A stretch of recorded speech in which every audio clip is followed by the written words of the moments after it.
Good evening, everybody. There are church bells near my window that says it's exactly 6 o'clock, so I'm going to get us started. My name's Jane Donahue. I'm president of the St. Louis Public Schools Foundation, and I am thrilled to welcome a growing crowd to this very important evening. Thank you so much for being here. The St. Louis Public Schools Foundation is a fundraising and strategy partner of the St. Louis Public Schools. We exist to support the students and educators of the St. Louis Public Schools, and key to our work and the district's success is a strong Board of Education. I think we've all seen what a critical role the Board of Ed plays this year as they have navigated the pandemic and school consolidations. So I want to thank all 10 candidates that are with us tonight for taking the time. I want to thank you as voters and concerned community members for taking the time to be with us. I know we have some elected officials in our collective room, and I welcome them as well. I have a couple notes about our program as you settle in and get set for a really interesting evening, and then we'll turn it over to our candidates. The first is that we really wanted you to be able to learn and listen tonight. So we have tried to create a distraction-free environment for you to do that. And that means that we don't have chat on or Q&A. We've also divided the candidates into two groups alphabetically. So you'll be hearing from the first group from a little after 6 till a little after 7. We'll take a very short break, couple-minute break, and then welcome the second group. I know each value your time and your careful ears tonight. We were happy to receive over 80 questions from community members, parents, students, and educators. And those are the questions that our moderators from the League of Women Voters will be drawing from tonight. We know they won't answer all 80 questions or 80 plus questions, so we are going to share those questions with the candidates starting tomorrow, and I'm sure they'll find ways of sharing their platforms and ideas with you. If you want any more information about the candidates, please feel free to visit our website, and we have statements from each of the candidates, and that's www.slpsfoundation.org. I want to thank our co-sponsor, the AFT 420, the St. Louis Teachers Union, and a big thanks to the League of Women Voters for hosting and moderating tonight. I'm now going to turn it over to Byron Clemens to say a couple words, and then we'll turn it over to the League of Women Voters. Thank you. This is Byron. I want to welcome everyone on behalf of the American Federation of Teachers Local 420. Thank you, Jane, and the St. Louis Public Schools Foundation, and really all the candidates. Thank you, and all our visitors taking part in this.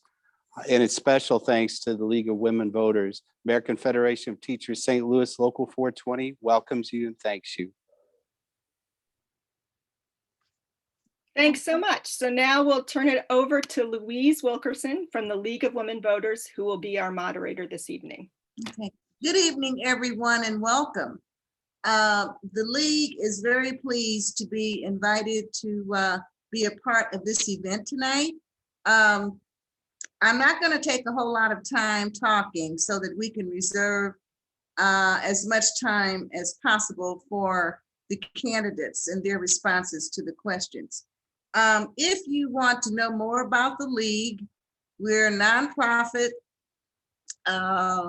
And we, of course, work to ensure that people can vote and that they're well informed and all that good stuff. But if you want to know more about us, feel free to go on our website.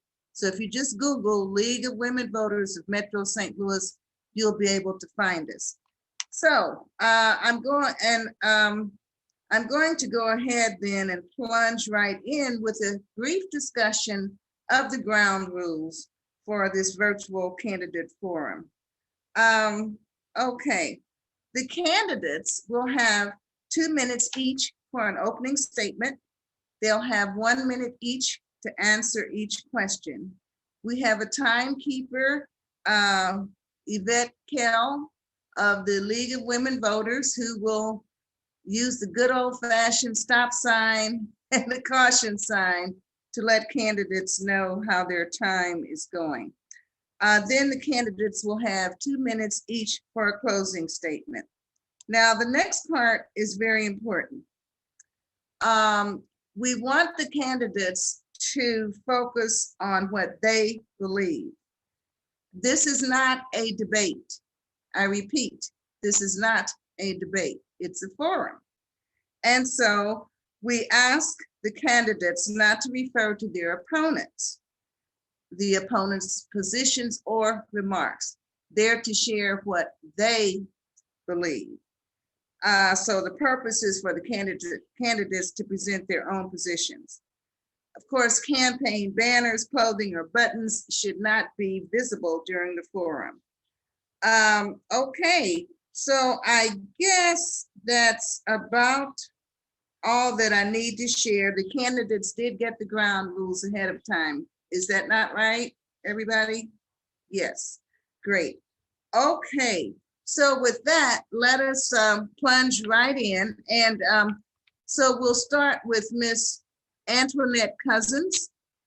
And the way we do it is we rotate the candidate who answers the question first. All candidates will answer all questions, okay? And so we kind of rotate so that the same candidate is not always the one answering last or not always the one answering first. So I hope that's clear. Okay, so let's move ahead and get started. We tried to select questions that appeared at least several times from the different constituent groups. And so something that is of concern apparently to a large number of constituents is charter schools. And so Ms. Cousins, Louise, I'm sorry. opening statements. Oh, thank you so much. Oh. All right, so we'll start with Ms. Cousins. Will you unmute and share with us your opening statement? Yes, as she stated, my name is Antoinette Cousins, and I want to thank you all for having me. I want to apologize for any background noise. This is actually my birthday, so I'm trying to make sure I'm still a part of what we're doing. My name is Antoinette Cousins, but the only time people call me Antoinette is if I'm in trouble. So most people call me Tony, so you'll see Tony Cousins more times than not. I am born and raised in the city of St. Louis. I've been community engaged for over 30 some odd years. I've built various homes, implemented and created different programs within the North Corridor of the city of St. Louis. The last most passionate job that I've had was being a principal at an alternative school called And My Kids at Beaumont High School. Yes, I am a product of the city of St. Louis Public Schools from kindergarten to 8th grade. Unfortunately, all schools that I was attending have been closed except for Ames Magnet School. I was a troubled kid, but because of me being a troubled kid, it helped me be the person that I am today. And the passion and love that I have is how I can help and serve the community as well as our youth in any way possible that I can. Thank you.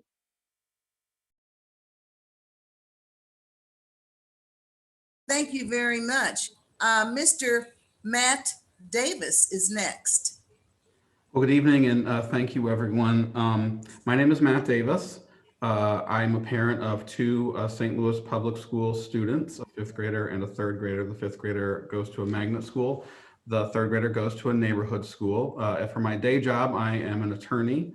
I have my own law firm. I practice representing individuals and families regarding disability rights, as well as healthcare issues, pension rights, mental health issues as well. I'm running for the board because I believe very much in St. Louis Public Schools. This is my 7th year as a parent in the schools, and I think that there is a lot of promise for our city, but it's also a very critical time. This elected board that we're having this election for has only regained its power a little over a year, and for 12 years, it was controlled by a 3-person board nominated by the state. So we're still in a transition period. And it's very important that we use this opportunity to build on the structure that the SAB set. And it's important that now that we're back to a democratically elected board, that we have people that represent the community. And I think it's important to have parents on the board. We're in the schools, we know the teachers, we know the staff, we know the issues, and we need a voice to advocate for all of those people on the board. So I decided to run. I think that my background and my involvement in the schools, as well as my background as an advocate for individuals, will be something that I can bring, and hopefully we can address in a realistic way the problems that we have, and also realize that promise that I think those parents who've chosen to go to SLPS really see on a day-to-day basis that we can achieve for our students. Thank you very much. Mr. Bill Haas is next. Yes, of course. So, good evening. My name is Bill Haas, and the first office of many since I ever ran for was in 1981 in Cleveland, Ohio, where I'm originally from until 33 years ago, for Cleveland School Board. 40 years ago exactly, before some of us candidates were even born, perhaps. And it wasn't until 16 years later that I won an election to the St. Louis School Board in 1997. And I've served 16 years on the board since, from 1997 to 2005 and 2010 to 2018. I've done some good things during those years I can talk about, or I wouldn't have been reelected 3 times. But the best thing I and we can do still remains to be done. During that 24-year period where I was on the board, the reading scores of our 3rd graders have remained stagnant at 40% not reading at grade level. And we need to change that now in the next 5 years, and I have a plan to do that. Those 40% have no good future ahead of them, and they deserve one.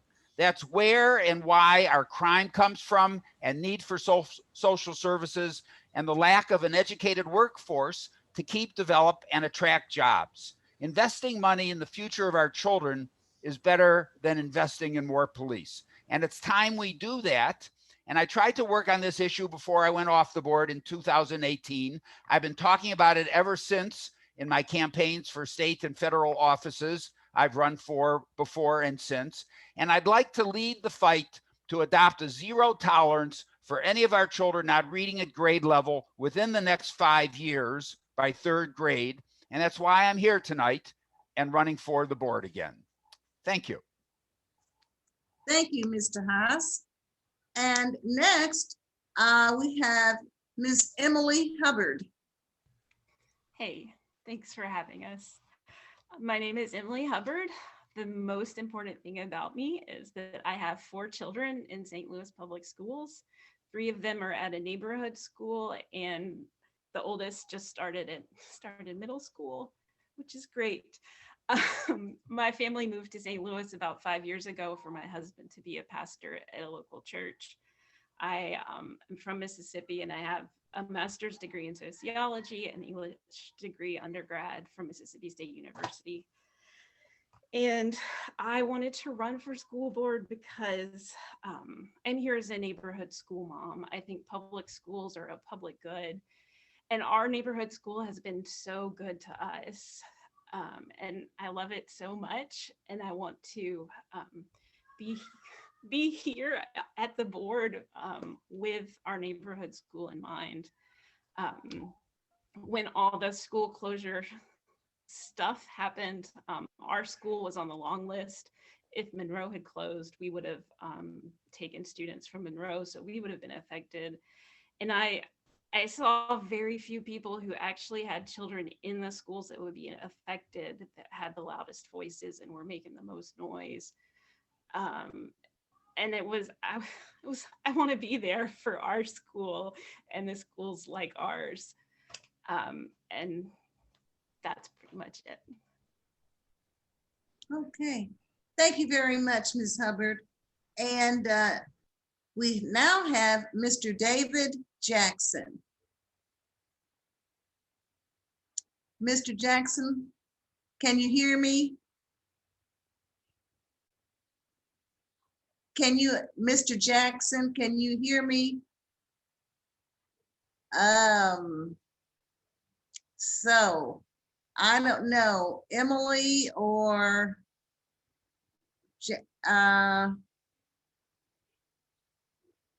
Jane, can you see if you can call Mr. Jackson? We're going to give Mr. Jackson one more moment to try to arrange his technology, and I am going to ask that Natalie Vowell be ready to potentially be our 5th panelist in this first group.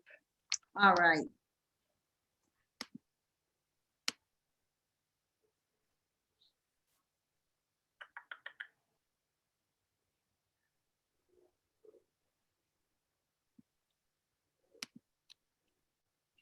Natalie, hello. Thank you for joining us. Hi, good evening, everyone. Are you able to hear me? Yes. You can do your opening statement, Ms. Val, if that's okay. Okay. Sorry, I ended up with a baby in my lap. I think Jackson had rejoined us. Wait a minute. Are you back, Mr. Jackson? Did I hear Mr. Jackson? Mr. No. Jackson's in the room. Okay, if we can hear him. Okay, go ahead. I'm sorry, Natalie. We'll let you prepare for the next round. Wait a minute, Mr. Jackson? He's not here.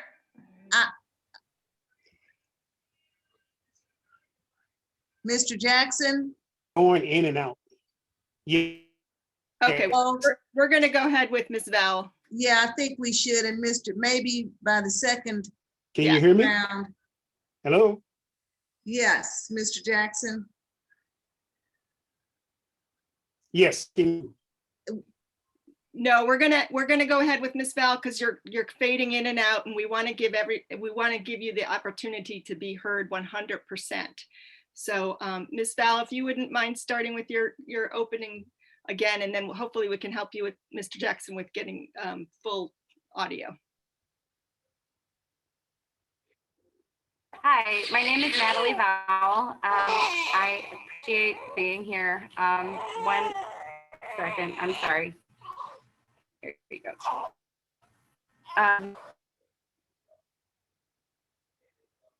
Unmute yourself, Ms. Vowell. Sorry about that. There was a baby. He decided to cry. Thank you for being here. I appreciate the work that the League of Voters, the St. Louis Public Schools Foundation, many of you again, and some of you that I've only met virtually. So my name is Natalie Vowell. I saw the glaring flaws with our education system and our city, particularly the North Side real estate market and the housing inequities. And I chose to run for the school board before starting my own family. I was elected in 2017, and 5 weeks ago, I finally to my own future SLPS dollar. And my fight for St. Louis Public Schools has become now more personal than ever. I live in Mark Twain I-70 Industrial, which is in North St. Louis on the western edge of the city near Nash Ridge and Goodfellow. And I hope to end the decline of our neighborhood and schools before my son is old enough to recognize the inequity that compelled me to run for office. Since being elected to the board, I have been elected as an officer by my fellow board members each year. I served on the leadership committee, the executive team that oversaw the historic governance of the return of local control, which is something everyone said we couldn't do. We did. I'm very proud of that, and I'm very proud of the current board that I serve with and those who are outgoing. In 2019, I was appointed as St. Louis's representative on the board of directors, the Missouri School Boards Association. Made it a focus of that organization to consider equity such as St. Louis City and Kansas City are struggling to achieve. So there are other school districts in Missouri who are now kind of becoming more aware of our plight as an urban district. I've earned both advanced and master certification as for school board member certification. draft a bylaw to include a student representative on the board, and I began a push for social media to stream our meetings and reach more families who aren't able to join us in person from. So I feel like we have done a lot of work, and I'm here to see out the process that we have reinstalled, which is democracy. I wanted to put my name ballot again to give families a chance to say, yes, we believe you're doing good, or no, we would like you to go. And that is exactly what elected control of our school board means. So again, I thank you for putting this together as ways, and I look forward to seeing new candidates as well. Okay, thank you very much. All right, now we can plunge into the questions. So, Ms. Cousins, you'll go first. So the first question is, what is your position on charter schools? And do you support a moratorium on the expansion of charter schools? I do support a moratorium on the extensions of any schools at this point. I think currently what we need to focus on is what challenges the schools are being faced with right now, what areas and how do we address and correct the problems that we see that are going on with St. Louis Public School as a whole. Our youth are struggling, services they are not receiving, and we need to see what level of disconnect that is occurring that's bringing about that challenge for the youth and the families within the communities that we serve. Okay, thank you very much. Mr. Davis, same question to you.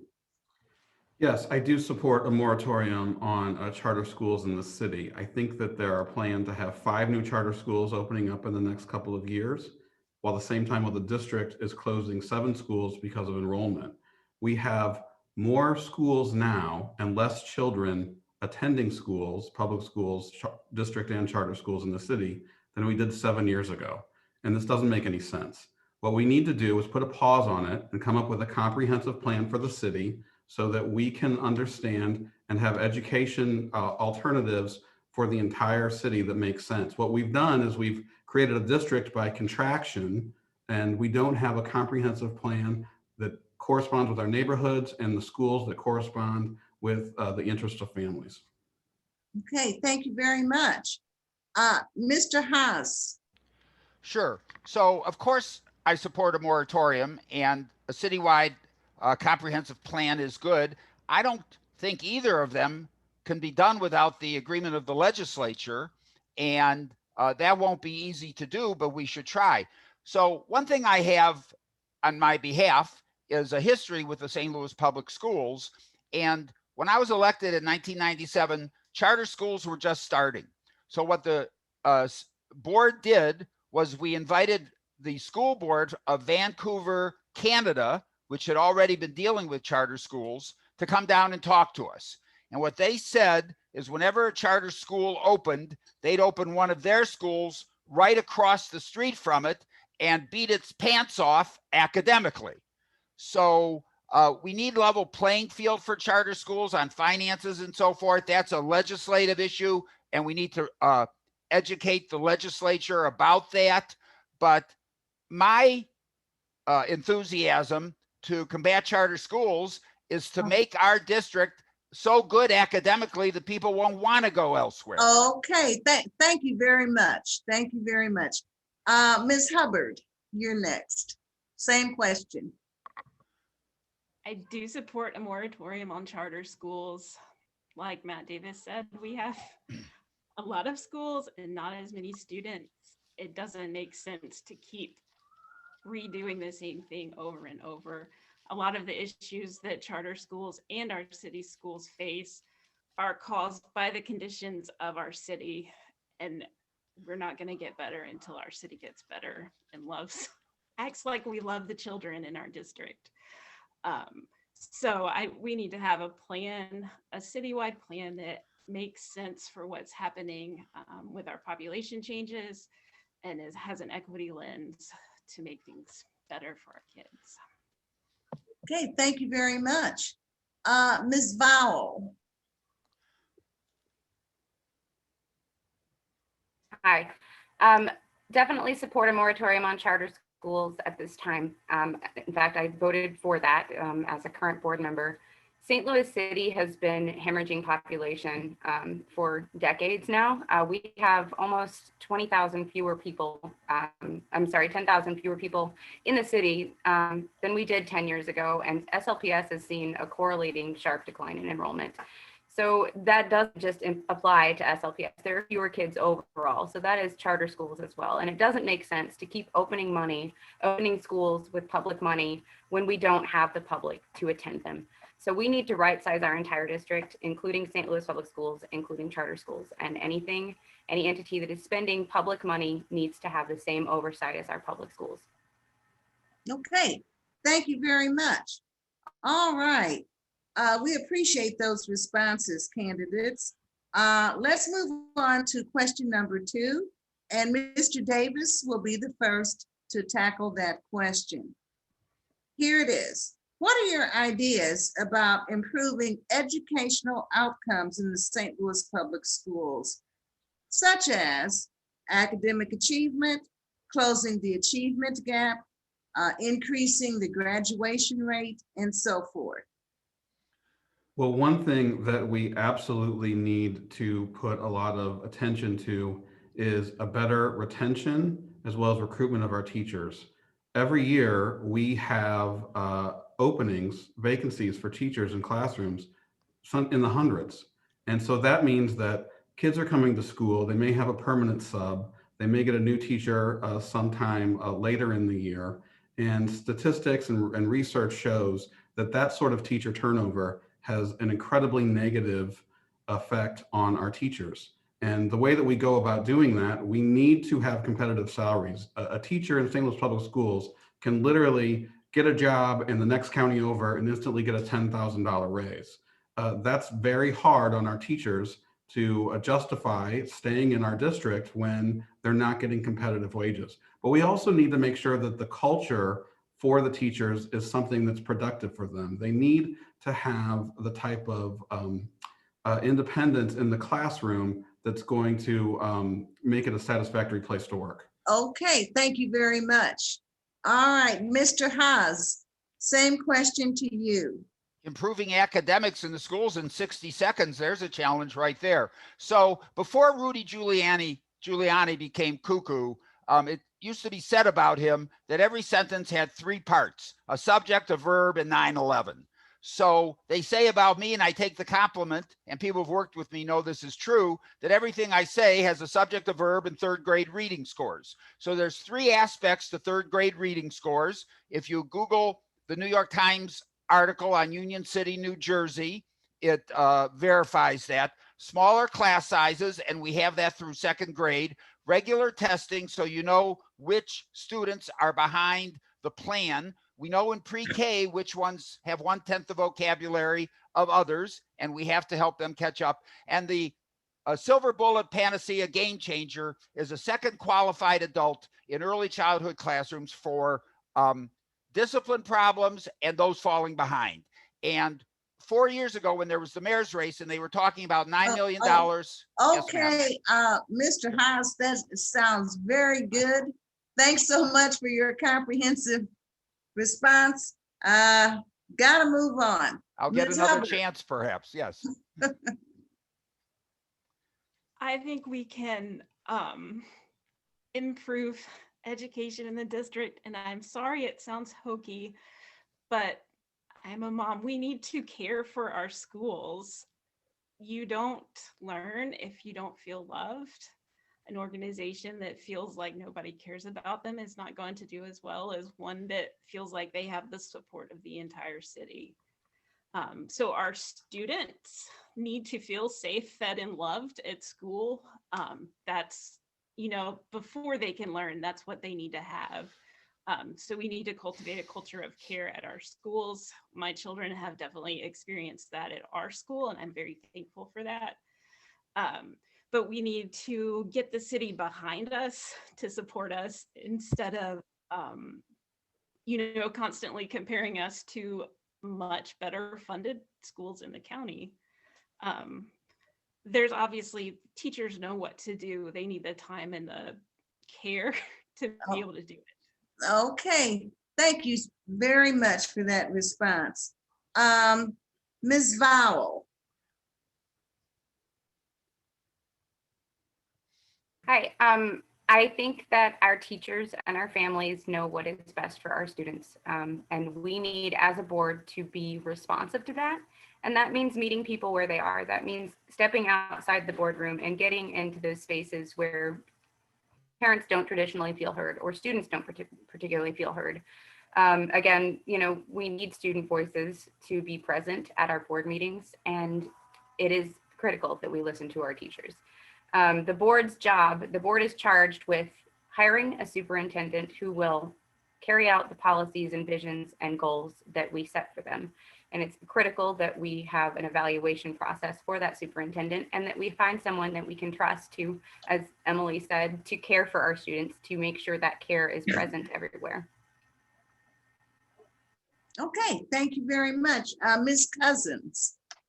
I think we need to focus on providing resources for the teachers, administrative, the same way we're looking and hoping to get resources for the families and youth that we're serving. Oftentimes, just you're doing a good job really goes a long way, and we don't do that. We don't talk with the parents, listen to the parents, but oftentimes we don't talk with the teachers and the administrators and listen to them to understand what their need and what resources they need. Education is a lot different than it was years ago. And oftentimes you find teachers being that social worker or counselor when a child is having a hard day and they have to take that time away. So if we provide them the support that they need, I'm sure they'll be successful in what they're doing. Okay, thank you very much. Okay, third question. A number of constituents, different constituents ask this question in different ways, so it must be important. So Mr. Haas, you go first. And the question is, how is your campaign being funded? More specifically, have you accepted funds from Opportunity Trust or City Fund or political action committees? Well, to answer the latter ones first, no, no, and no. And I'm not sure how it's being funded yet. I haven't funded much of it. I did the first 6 times I ran, and I probably will do some Facebook advertising, and I've inquired about a billboard. So most of my campaigns are self-funded. That means the only one I'm obligated to is myself to do a good job. And Opportunity Trust and their city fund, I would not take money from, and I've committed to that. And I think forums like yours is the best way for us to let the public know what we stand for. Okay, thank you very much. All right, Ms. Hubbard. My campaign so far is funded mostly by my mom, dad, and sister. Other friends and family and people who support public education and the idea of it as a public good. I would not take money from the city fund or Opportunity Trust. That's the whole question, right? Yes. Okay, thank you. You're welcome. Ms. Vowell, same question. I have not or will not accept money from any PAC, the city fund, or the Opportunity Trust.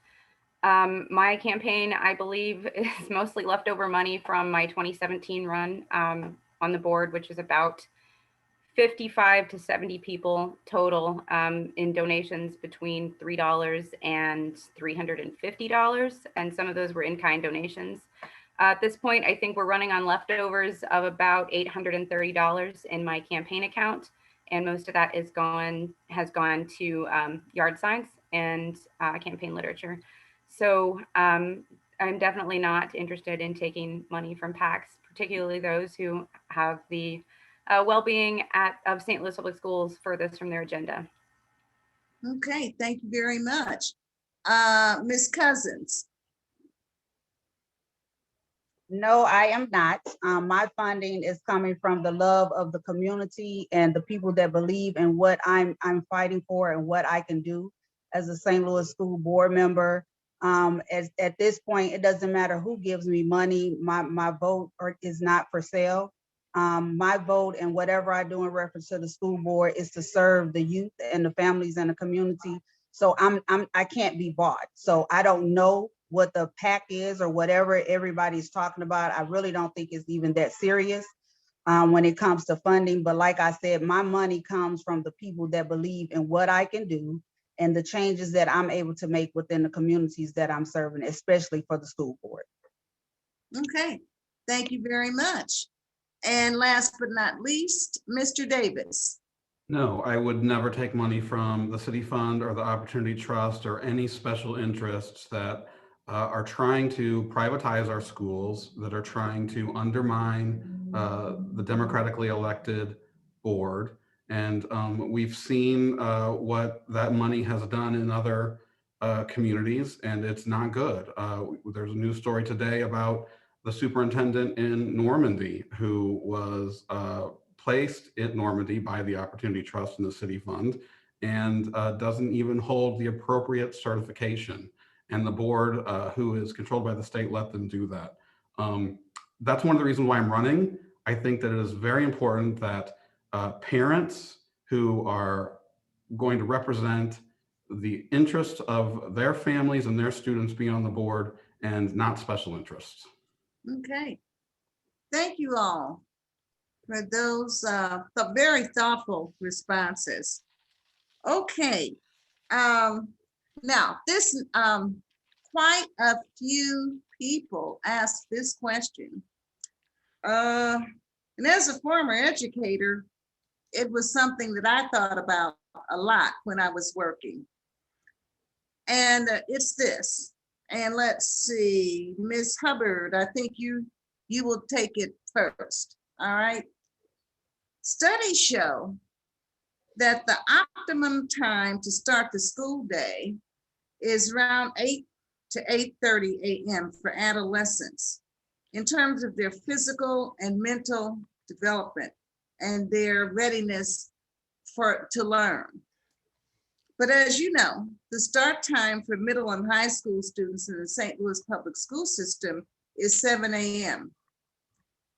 Factoring in the complexities of transportation, how can the district transition to what many call, quote, healthier start times, unquote? I have a 6th grader who starts school at 7:15 this year, and one of the secret blessings of the pandemic is that she can wake up at 7 o'clock and still go to school. So yes, this is a very important issue. We need to figure out what we can do to make it better. I feel like I wouldn't be able to answer this all the way until I were on the board with the knowledge of what I know. That busing is very complicated, and we bus so many students because kids don't go to their neighborhood schools as much. So we're busing children all over the city. And it's complicated, and I would look to experts. It is something that we should look at. It may not be the highest priority. We do need kids to read, and there are so many things to work on, but I would like my kid not to go to school at 7 o'clock. Oh, okay, thank you very much. Ms. Vowell. I think the most important part of this is to cut down on transportation time. One of the first things I noticed when I moved to St. Louis in 2010 was there are kids at the bus stop at 5 o'clock in the morning. There are kids getting off the bus at 7:30, 8 at night. And if they had a neighborhood school that was strong enough to inspire them to attend to, that their families could trust their education to, we wouldn't have to be busing them all over schools. So the short answer is to strengthen our neighborhood schools and to make sure every kid has a reliable school in their neighborhood and to keep those schools open and functioning. Okay, thank you very much. Ms. Cousins. Ms. Wilkins, I think you kind of put it perfect in the question to say based on the studies.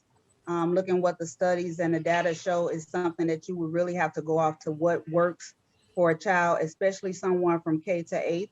My daughter is now in the 7th grade and is interested in how her level of maturity of getting up, being responsible enough to get on the bus and do what she needs to do. But we need to see, based on studies and data, the effects that it's actually having on a child getting up, going to school. So you really can't determine that based on their transportation. You really have to see academically what effects this is having on that child before you can make a decision of that caliber. Okay, thank you very much. Mr. Davis. This is something that we parents talk about amongst ourselves at PTO meetings, addressing the school board all the time. Most of our, and I know so much about it, I can never answer it all in a minute. Most of our students in middle school and high school, where the studies show have the most dramatic effect, are at magnet schools. It's something like 70% magnet schools. There's very few people that attend neighborhood schools the way our district is set up in middle school and high school. And so magnet schools mean that anywhere you live in the city, you can get a bus ride to any other part of the city, which is why we have this tiered system where they have to start so early. It's a complicated problem, but there are solutions that are available, and we need to really look at it. Other districts and other cities have figured this out, and we need to do that as well. Okay, thank you very much. Mr. Haas. Sure. Well, this is a very important issue. We talked about it on the board when I was there before. We didn't end up doing anything about it. Those who know me know I was a corporate lawyer for 20 years. I've still done document review, but I've also been a teacher for the last 20, the first 10 adjunct college, the last 10 primary and secondary. So I've been getting up at 7 o'clock off and on for the last 10 years. And I'll tell you, adults don't or getting up at 5 o'clock for a 7 o'clock teaching position. Adults don't function very well getting up at 5 o'clock in the morning either. So the idea I've had recently is we should just mandate this to the superintendent, tell him it's going to be done. We're going to phase it in over 2 or 3 years, a half hour change a year. It's about two things. It's about buses and costs, and it's about the parents getting used to the new schedule, which is really important. So we can engage the parents for a consensus, but we're just going to do it. Districts have been doing this for 10 years, and it's time the St. Louis schools do it too, and we should do it now, phased in. Okay, thank you very much. All right, so Ms. Vowell, I think you take this next question first, and it is this. Based on the questions that were submitted, a number of students are concerned about accessing extra instructional assistance to help them catch up academically and maintain satisfactory rates of academic growth and achievement. So they were asking for tutoring services, in other words. So in that respect, what can you do as a board member to help with the provision of more tutoring services for students?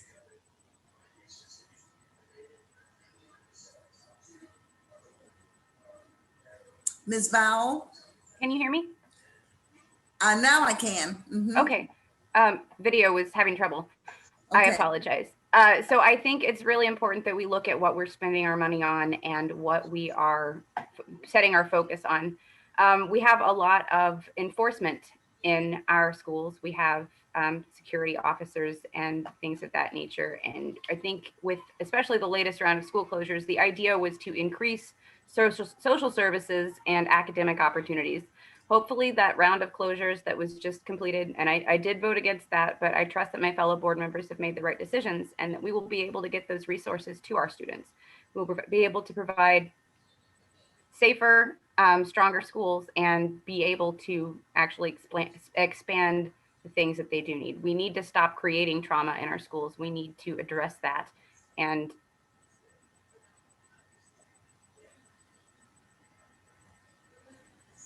Okay. Ms. Vowell, is that, are you finished? He froze. Yeah, I see. Okay. I would move on to Well, the next candidate. yes, that's what I'm doing. Okay, Miss Cousins. Same question.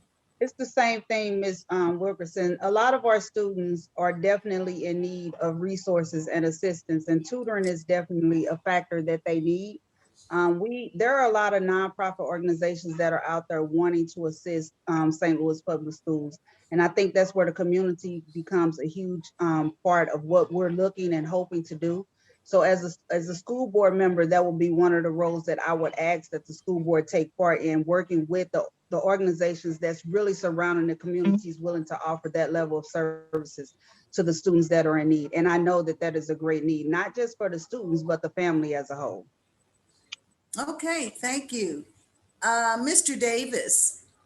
Two things. First of all, the superintendent announced as part of the reallocation of resources because of the school closing, an in-depth literacy plan that is going to include, for the most vulnerable students, some one-on-one coaching and before and after school. It's going to be imperative that the board holds the administration accountable to maintain that plan. Sometimes plans are great, they sound great, and they're not implemented. We got to make sure that there are certified instructors that are going to help implement that literacy plan. I think that's on the right track.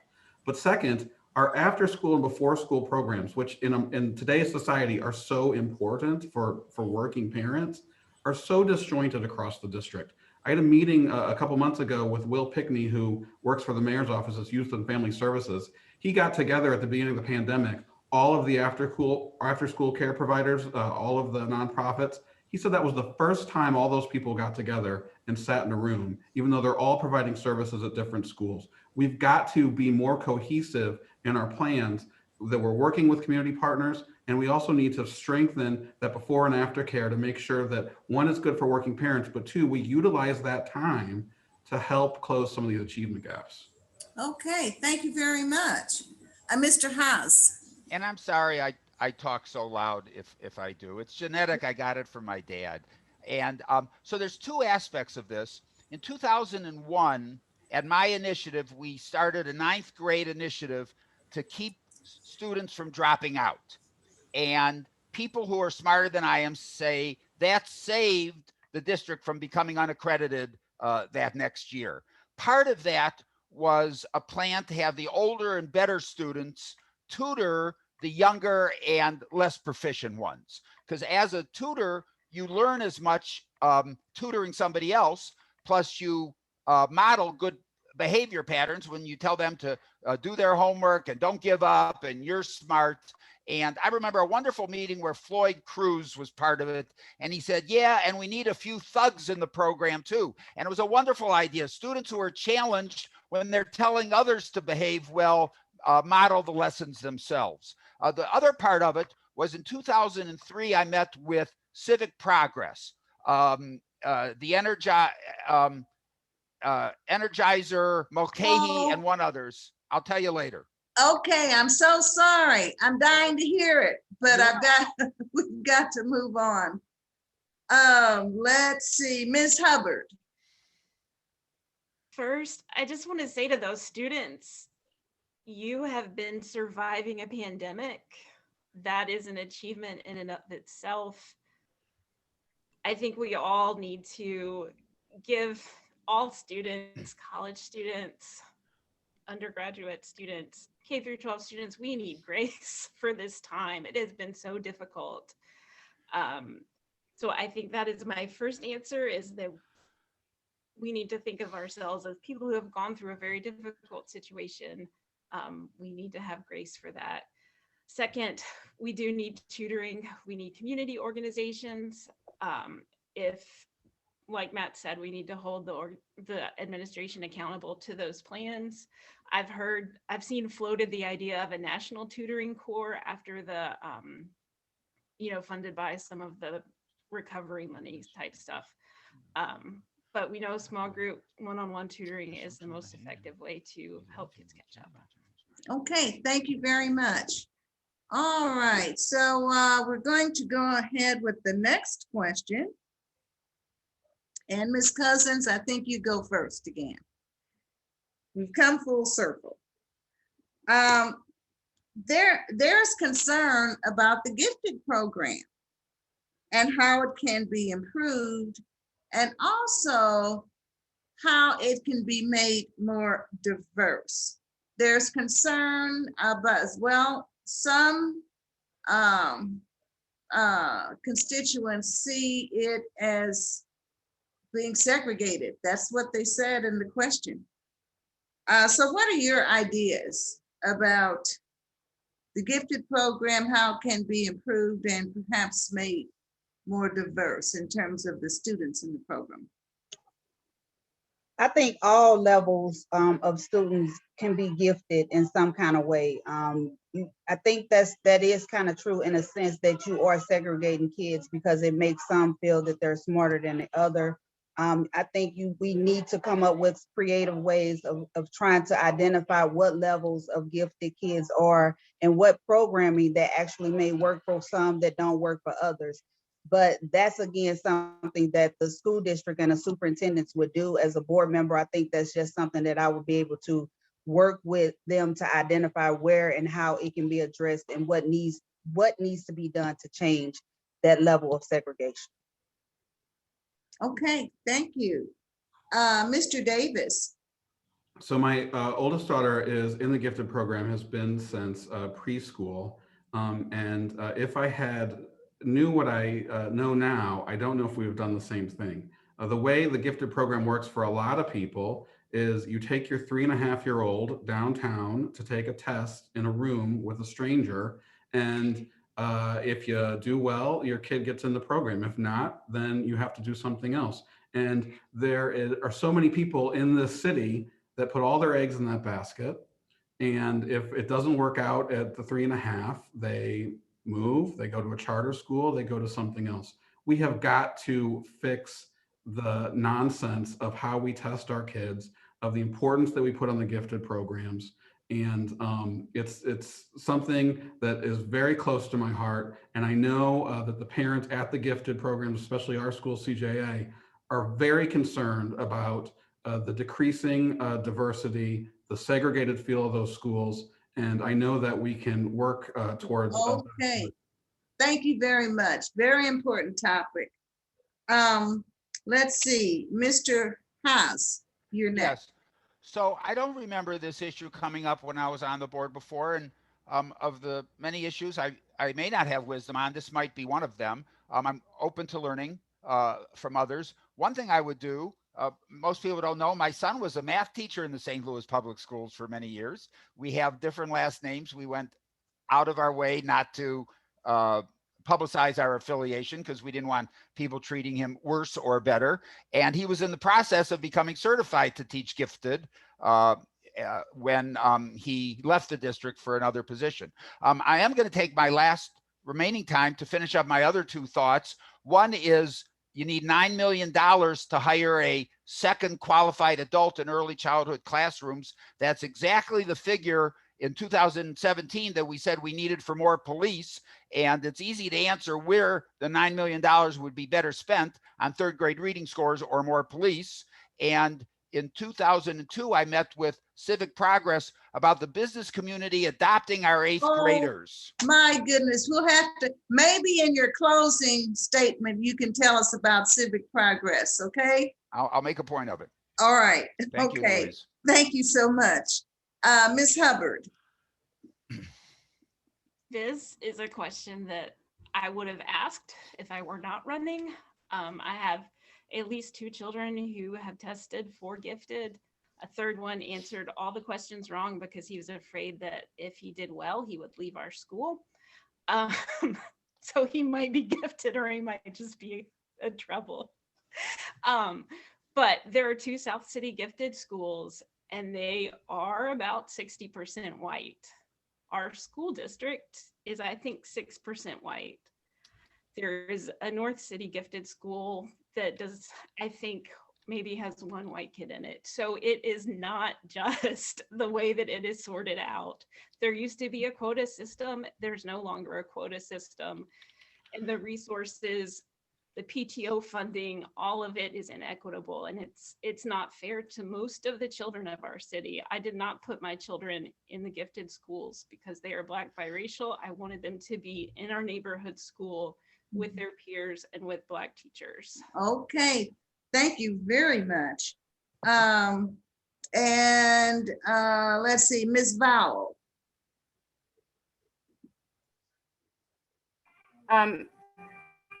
Honestly, everything is in St. Louis is unfortunately very segregated, and gifted testing and standardized testing in general is not always inclusive for Black and brown children. Those questions are often biased to middle-class white families because that's what the companies that create them, they know. So SLPS has 5 pillars, and one of our goals as a district. One of those is a focus on equity and a quality education for all students, and one of those is cultural responsiveness. So I think we need to seek family feedback and always hold our superintendent accountable to these pillar goals. So we need to have continuous data tracking and continual review to make sure we are actually adhering to these goals that we are setting for ourselves. So if we are seeing that there is some bias in our testing, I think we need to review that. We need to look at what contracts we've got going. If we're seeing that there are continually Black and brown children in particular who are not getting accepted into gifted programs, we need to look at why that's happening. Okay, thank you very much. Last question. Ms. Wilkerson, I think in order to give each group a whole hour, we may need to do closing statements from this group because that'll end us at about 7:10 with this group. Okay. All right. Okay. Darn, I had a really good question, but okay, if you say so. All right, so we'll go ahead then with the closing statements, if that's what I understand you're saying, Jane. And so we will start with Ms. Vowell this time and go up.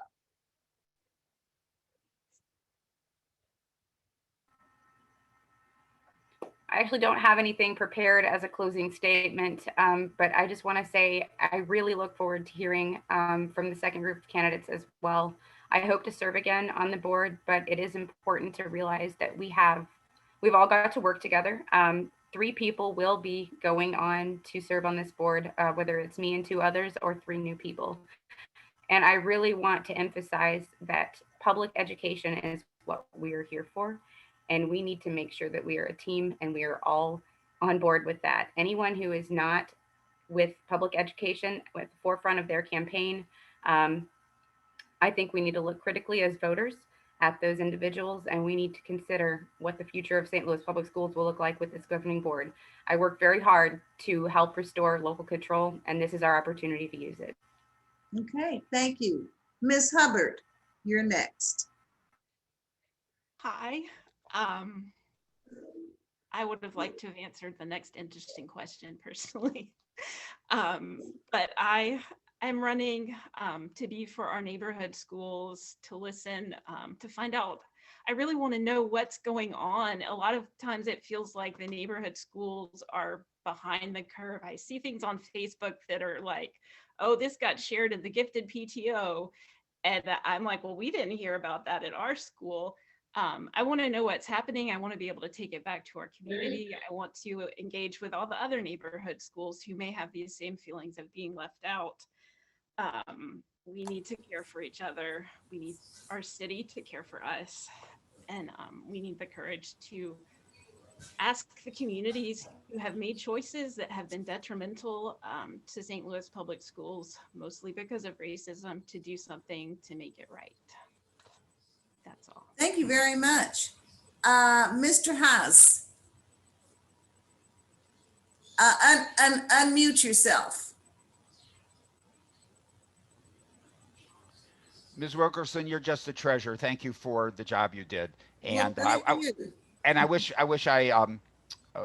we knew that last question. So as I said in my opening remarks and during this debate, if we improve our 3rd grade reading scores, all else will follow, although it'll take a little while. And if we don't do that, nothing else will matter much. All the other issues people are talking about, including the mayoral candidates, will be just rearranging the deck chairs on the Titanic, to use an overworked cliche. And St. Louis and our children deserve better. I've been saying over the last 20 years, let's make St. Louis the place that other cities look to and say that's how you do it right in urban education. It's the key. Third grade reading scores is the key to racial and economic parity. And the time has come. The time is overdue. It's way overdue. And let's do it now. I want to be part of that effort, and I believe I'll be a valuable part. And I ask the people to elect me to do that and support the issue. And the third piece is a second qualified adult in early childhood classrooms, and that's going to take $9 million.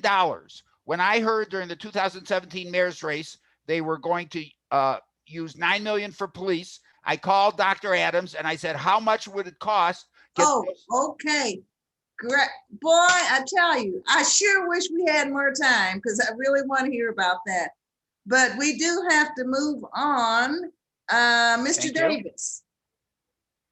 Thank you, and thank you to the League and the Foundation and the AFT for having us. I am very optimistic about our schools as a parent. We've been to 3 different schools, and there are such wonderful things happening. Unfortunately, so often our school system and our city has low self-esteem about the wonderful things that St. Louis Public Schools do. And I want to advocate for that. I want to amplify that. I think we need to do a better job of telling that story, but we also need to make sure that we keep replicating those great things. Things like expanded pre-K, our pre-K system, thanks so much to the foundation who was integral in doing pre-K, needs to be expanded. We need to have SLPS pre-K for every student that wants to go. And when we start with that strong foundation, I think those great things that we see happening will happen all the way from 3-year-olds all the way up to college readiness. And I'm excited about that future, and I want to be a part of it. Thank you very much. And Ms. Cousins. Unfortunately, after I do my closing, I'll have to sign off because I am getting pressure from my family. But this was very important to me, and I'm running for this school board, and I want to be a part of it because for years I have been that part that served and worked with the community as well as the St. Louis Public Schools. And I know the positive things that have happened and continue to happen in the St. Louis Public Schools, but we never seem to want to focus on a positive, always the negative. With what I have and what I've done within the community, I know that I can be a support system to the board, as well as to the youth and the families that are in need of having a voice that often they don't get to get heard. I love St. Louis City, born and raised, love everything about it. I was that troubled kid that no one wanted to work with or deal with. And because of St. Louis Public Schools, I've become the person that I am today. And that's what I've been charged with, continuing to pass that torch to help those that have not had the ability to get the assistance that they need. And okay, now I've just been informed by Ms. Donahue that actually we did have time for one more question. So she says I can ask the one more question. So Ms. Cousins, just 1 minute. Can you answer it? Just give us 1 minute. And here's the question. What would be your approach as a board member to holding district officials accountable for making improvements that benefit students, staff, and the community? And I'm glad I didn't sign off because that is an excellent question. You're right, that was a very important question. And my approach would be first, by being in the school system and working in hand with administrators in the past, accountability is very important. We need to see really what's going on within the schools, and you can't hold anyone accountable if you have yet to be inside the schools and communicating with the staff and the teachers, as well as the families, to make a determination of what the need is. And that's the role that I think the school board should have, working with the superintendent, ensuring that the superintendent is doing the day-to-day operations with his staff, that they're supposed to be doing what they're supposed to be doing. So our role, to me, would be ensuring that we're working with the superintendent, giving him the tools that he needs to ensure that his staff is doing what they're supposed to be doing, and asking for monthly and quarterly reports to ensure that those things are actually occurring. Okay, thank you very much. All right, have so let's, Ms. Wilkins, I have to sign off, but Yeah. thank you all, and I apologize for having to leave this very important Zoom call. okay, and thank you for participating. Really Thank you. enjoyed you. Okay, enjoy your birthday. All right, let's see, where was I? Okay, Mr. Davis, there you are. Yeah, how would you hold the district officials accountable? The board's role, first and foremost, is to set the direction of St. Louis Public Schools and to set the direction that the administration should follow. So I think that's why it's so important to have parents whose kids are in the schools to be on the board, because that direction coming from parents is going to be the right direction. We know what we want in our schools. We know what's working, what's not working. We're on a daily basis hearing from staff, we're hearing from teachers, we're hearing from administrators.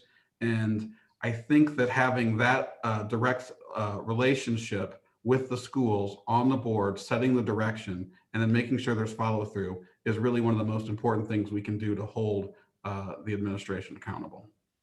Okay, thank you very much. Mr. Haas, what would your approach be to hold district officials accountable? Well, I've worked with Dr. Adams for 8 years before, and I look forward to working with him for another 4. He's one of my heroes. The community is going to get him $9 million from a tax increase for a second qualified adult in early childhood classrooms. That's a third of the last tax increase. We either want a great city or we don't, and we do. And I'm going to ask him to come up with a 5-year plan that all our present pre-Kers are reading at grade level by 3rd grade. And we're going to ask him every month, how are the test scores coming this month, and who's supposed to be helping those who fell behind this month catch up by next month. And if we want to add a little bit onto that 9 million to keep some of our neighborhood schools open that are scheduled for closing, that'd help pass it. And the older people who haven't lifted a thumb to help the St. Louis schools in 25 years need to get behind this also. Okay, thank you very much. Ms. Hubbard. My understanding is that is what the board is supposed to do. It's our job to set the policies and make sure that they're carried out.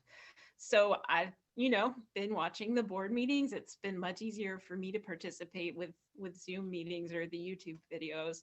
The board does get reports from all these people.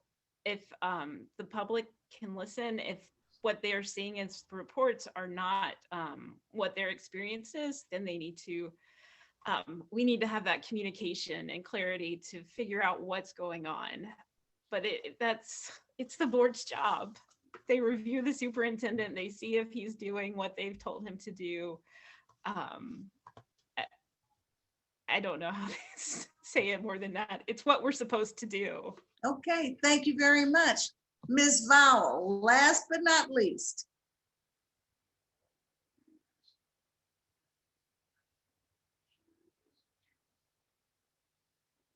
Ms. Vowell?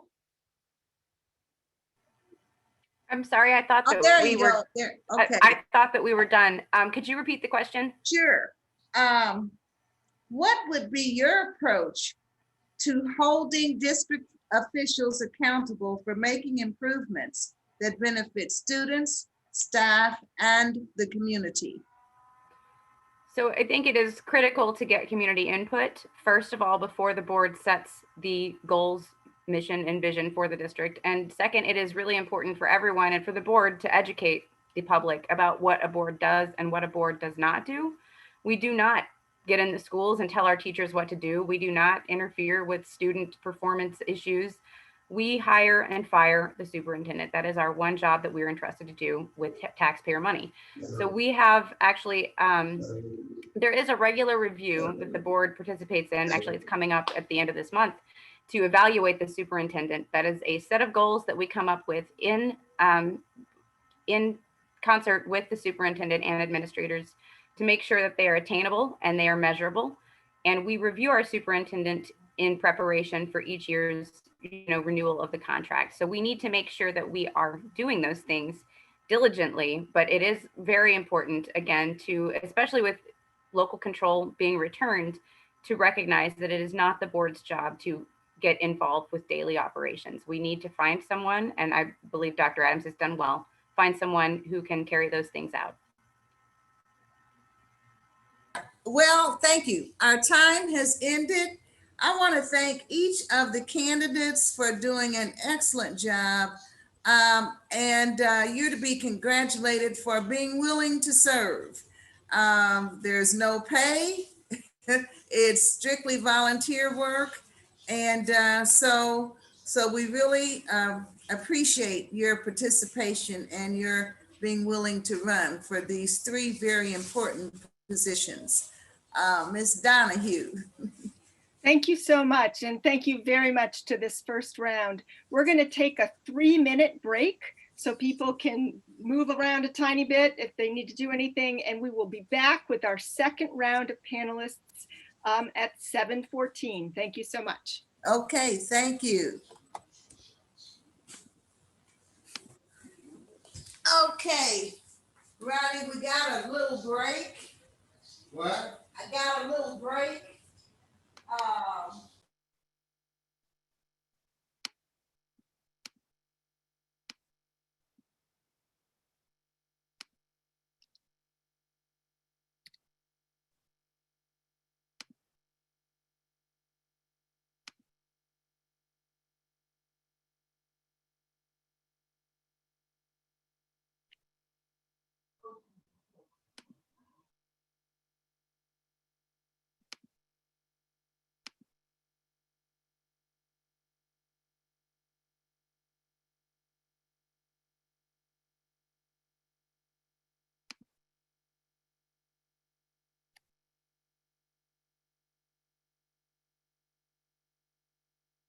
Hello to my next set of panelists. I just want to make sure we can hear all of you.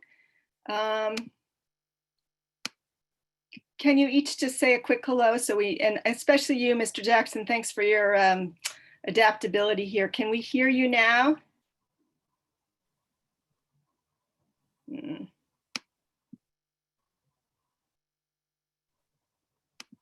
This is David Meredith. I'm here.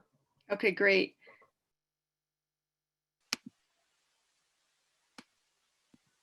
This is Daphne Moore. Okay, great. So we've got David, Daphne Moore, David Jackson. Well, we'll hold out for you, Mr. Jackson.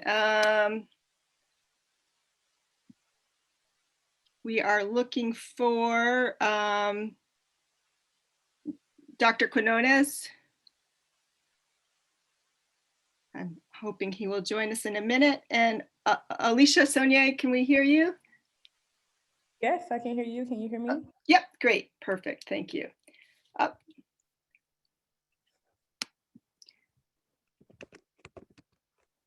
Emily, I think that there's still one more pin here. Let me just make him a. I have promoted you. Doctor, are you with us now? Yes, this is Dr. Quinones. I'm here. Great, thank you so much. Well, I hope you're all enjoyed your listening and learning in that first round. And as soon as our moderator is back, we will get going with this second round.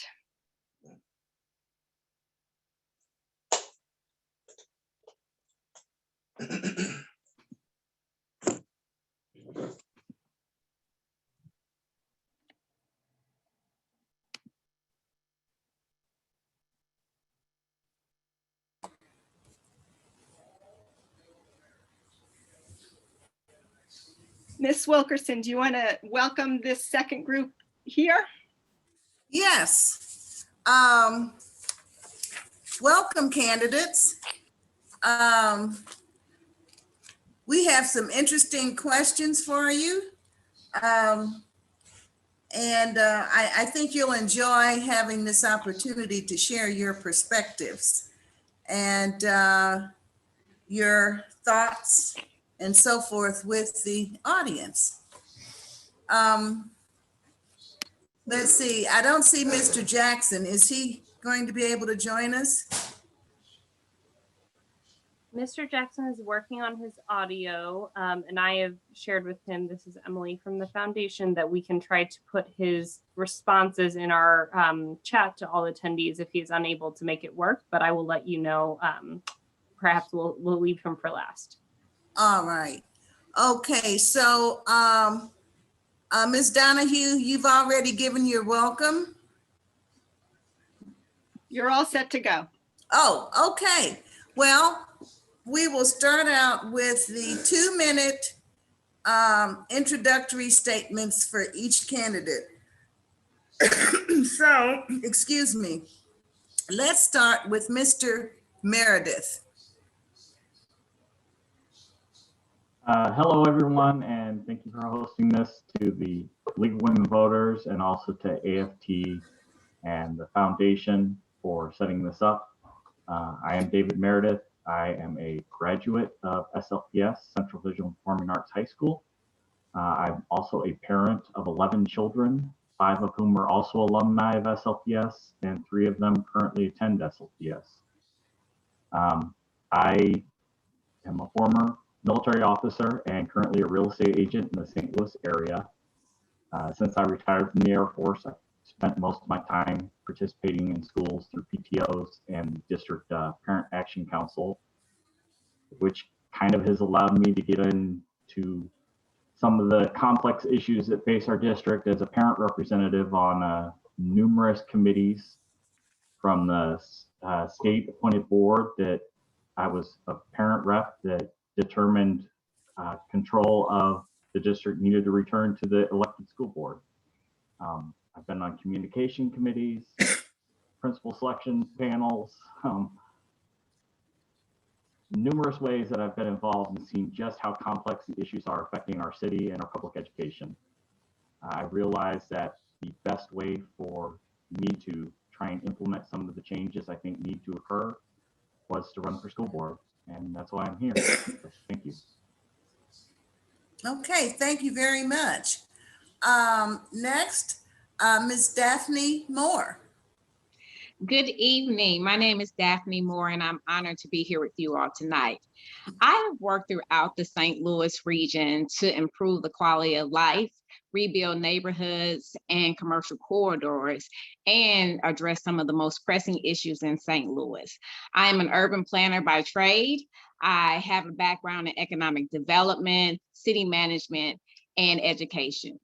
I believe that our children deserve more, and we need to make sure that we're protecting our children. And we have an obligation to make sure that they're receiving a quality education, not only in the schoolroom, but also with wraparound services. So I am running for school board because I really do want to see our communities rebuilt. And I think that it always takes a village for us to raise our children, and we have to rebuild the communities around them so that they can thrive inside the school building and outside the school building. Thank you.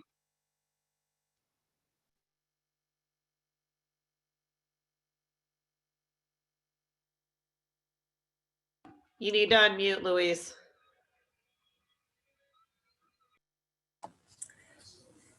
Okay, Mr. Jl Mendoza Quinones. There he is. Yes, yes, good evening. And I do apologize. It's Quinones or Quinones. It's either way, it's all right with me. Quinones. Did I say that correctly?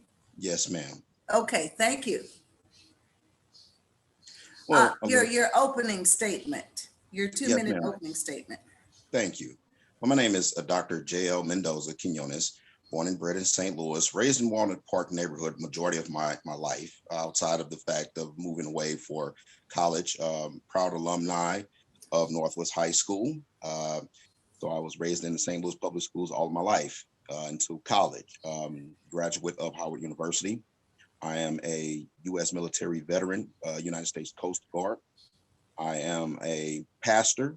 I am an athletics coach as well as an education advocate. I have worked in the St. Louis Public School District as both an educator and advocate and an athletics coach. Have built many relationships with a lot of the families over the communities.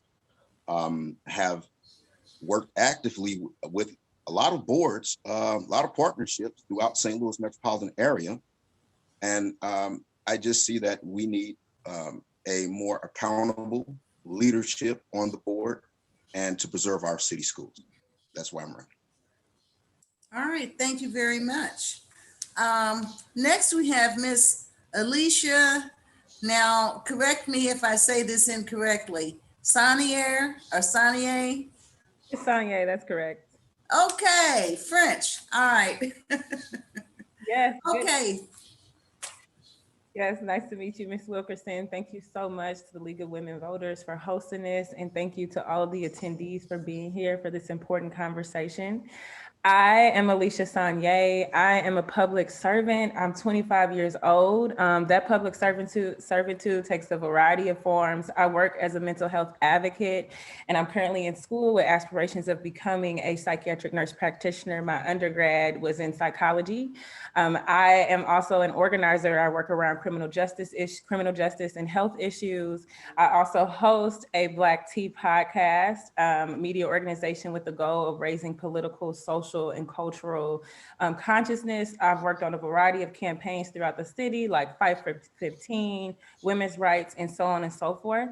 I'm running to be a member of the school board because I understand how transformative education has been to my own experiences, and that every student that we have in our educational system is a scholar, and that it's easier to build strong children than it is to fix broken men. So I hope that my role in the school board, I can be a bridge and use some of the community relationships I have with current community leaders and organizations. And I also hope to bring that holistic wellness perspective to our students, because that's also a part of nurturing them as whole beings. Thank you. Thank you. Mr. David Jackson, you're next.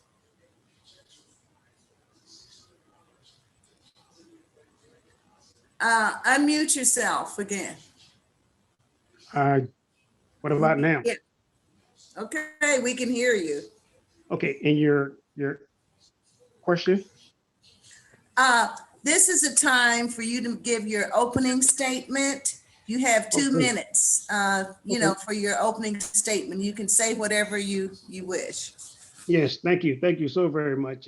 Unbelievable technical difficulties this evening. I just never experienced that. So I apologize on my end for not being able to participate in the first panel. But my name is David Jackson. I'm really for the St. Louis School Board. Again, I spent 8 years previously on the board, with 5 of those years being in a position of leadership as president or vice president.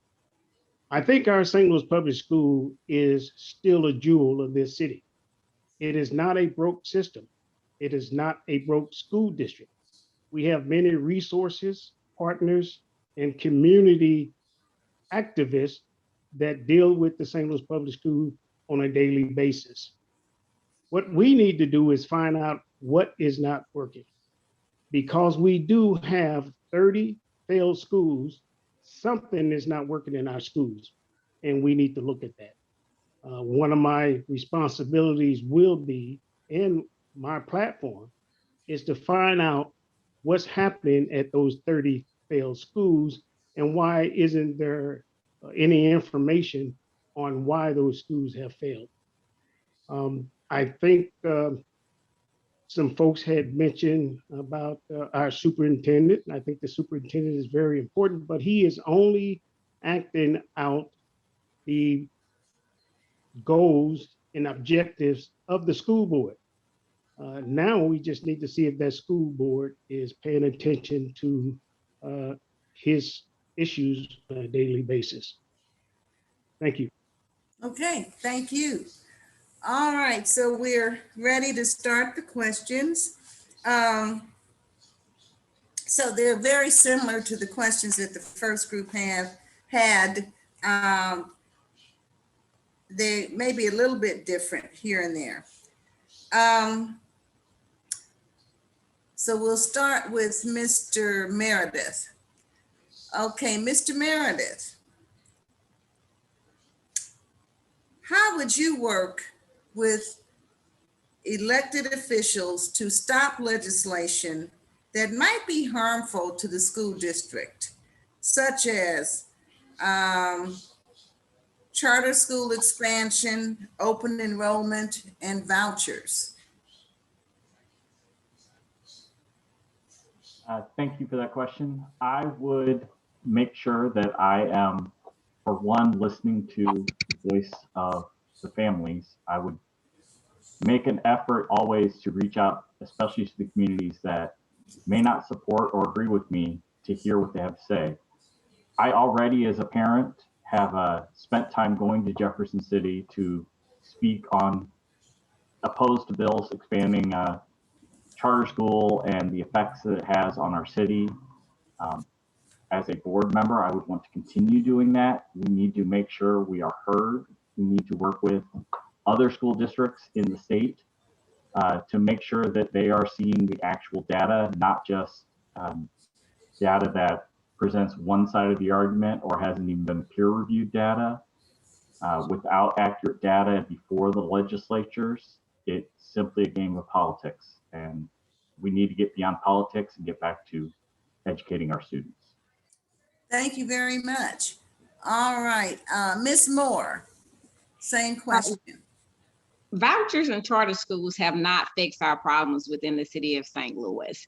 And while I have worked with some of our local officials, I think it's important that everyone on the school board lobby in Jefferson City to make sure our voices are being heard and to make sure that we're building relationships on the local level with the elected officials so that we together can lobby against some of these bills that are being proposed. And I also think that we need to bring in the community so that we're all working together against some of the things that are happening to our community, because it is not only hurting the schools, but it is economically crippling our communities. And we have to have a strategy. And that's why one of the things I would like to do is have a well-being strategy for our children and our community. Thank you. Dr. Quinones. Yes, Same question. thank you. Would you like me to repeat it? Yes, please repeat the question. Thank you. Sure. It's how would you work as a school board member? How would you work with elected officials to stop legislation that could be potentially harmful to the school district, such as charter schools, open enrollment, and vouchers? Well, I'm grateful for that question. That's something I've already done through our community leaders. I've already been to Jeff City as an education advocate. I have been there in Jeff City. It's great that we have open dialogue about vouchers, which a lot of people are against. I myself, charter schools, we know that's a failed experiment. So it's always good to have open dialogue, but yet again, at the end of the day, we have to roll up our sleeves and get work done and stop talking about it. Thank you. Okay, thank you. Ms. Sonier. Yes, so one of my platform points is community immersion. And I think that that is the first step to something like this, is to make sure that we're on one page with the community as a board with what they want. And then I think the second part of this would be sort of like the work that I've done with our work around like the unhoused and getting them rights when bills have come up that I think is unfair, or work around Fight for 15. One of the reasons I'm choosing to run for the board is because I do already have a lot of relationships with a lot of local officials. So whether we're talking about Rasheen Aldridge, whether we're talking about other state reps like Corey Bush or Tashora Jones or Megan Green, who's an alderwoman, making sure that I'm using those relationships and continuing to build those relationships with other elected officials so that we can work together. Because as a board, we can't do everything by ourselves. Just like it takes a village to raise a child, it's going to take us as a community and all of our stakeholders coming together to get this done. So I would make sure I'm listening to the community, and then I would collaborate and pull all of our efforts together against things that are to the detriment of our community. Okay, thank you very much. Mr. Jackson.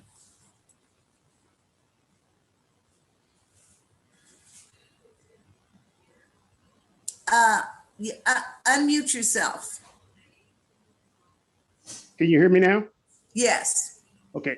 Yes, I have worked with our state legislator in the past. Myself and a fellow board member, we went up to Jefferson City and spent the day advocating for the St. Louis public schools and for public schools throughout the state. I will continue to do that as a board member. I think it's very important that we have that relationship with our legislature. One of the things that I found out while I was up there was most of our legislators are ex-school teachers or administrators. So they understand what we are experiencing and are very receptive. So I would continue that as a board member. Okay, thank you. We're going to go on to the second question. And we'll start with Ms. Moore.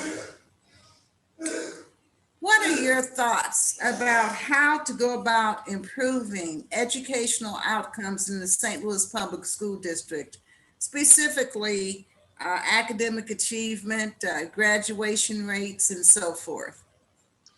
I think that we need to empower our teachers to lead more. We need to make sure that if we have 5 pillars, are we meeting those 5 pillars at a high standard? So I definitely think that we need to make sure that we have wraparound services. We know the K through 3rd grade are the most important years of a student. So we need to make sure that they're able to read at a high level. Kindergarten is now the new 1st grade. So we need to make sure that every child is in pre-K. So we need to start early doing the things necessary so that we can make sure children are achieving long-term. And we need to change the learning environment of our students. All students learn differently. And we're in the 21st century. So we should have 21st century technology and making sure that we're having the wraparound services for our children and parents. Okay, thank you. Dr. Quinones. Yes. Can you repeat the question, please? Sure. What are your thoughts and ideas about how to improve the educational outcomes in the St. Louis Public School District, such as academic achievement, graduation rates, and so forth? Thank you for asking that question. Simply put, I've been in the trenches over 35 years as an education administrator, education period. That is my passion. One thing that I do know is that we have to get back to the basics. There was a time where we had students graduating from high school with, as they call them, skills to pay the bills.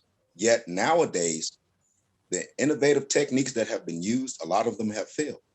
One of the things I truly believe in is an entrepreneurship curriculum. Give them the basic life skills so they can blaze their own paths. That's what I've been championing for the last 20 years. So to improve, we must have more community output. We must be in partnership with more community organizations and do those things. Thank you. Okay, thank you very much. Ms. Sonier. So I think one of the first points of this is improving our educational outcomes should start with listening to our students. I think that I myself, being a young student not that long ago, and them being students currently, they know what they need. And one of the ideas that I have around this is the idea of activating the younger voices. So having some type of junior board or some type of direct pipeline between our young scholars and those in leadership roles in their schools to the school board so that we can hear from them directly what they need and how we can get that to them. And then collaborating with organizations in our communities that provide educational services and technological services and helping bridge that gap as well. So as far as my approach to improving it, I think it starts with listening to our students and hearing it from them exactly what they need, and then using our community resources to meet that need. Okay, thank you very much. Mr. Jackson. Yes, currently the St. Louis Public School District has over 1,700 academic programs in learning our students. One of the things that I found as a board member was, even though there's 17 academic programs, there's nothing in place to measure those programs on a continuous basis to see if they are in fact successful in learning students. The evaluation or the analysis of those programs only happen at the end of the year, just to talk with the developer or the presenter of that program to talk about what happened during that course of the year. So we have to put in place, just like we do with our superintendent, a strategic plan to learn our students. And we must do that on a continuous basis, not just once a month, but on a continuous basis. We must look at the programs to ensure that they are in fact working. Okay, thank you very much, Mr. Jackson. Mr. Meredith. Yes, I think in order to improve our test scores, the first thing we have to do is address the trauma that is in our schools today. Looking at the hierarchy of needs, if the basic needs of our children are not being met, how can we expect them to perform academically? That's why I'm pushing for a full-time nurse and at least one full-time social worker in every single school. As a foster and adoptive parent, I know firsthand the impact trauma has on these children. And until that trauma is addressed, we can't expect the improvement academically. Then once we do an overall evaluation of the district, we can hire the reading specialists, we can hire the tutoring that we need to actually show the growth that we want to see for all of our children. Okay, thank you very much.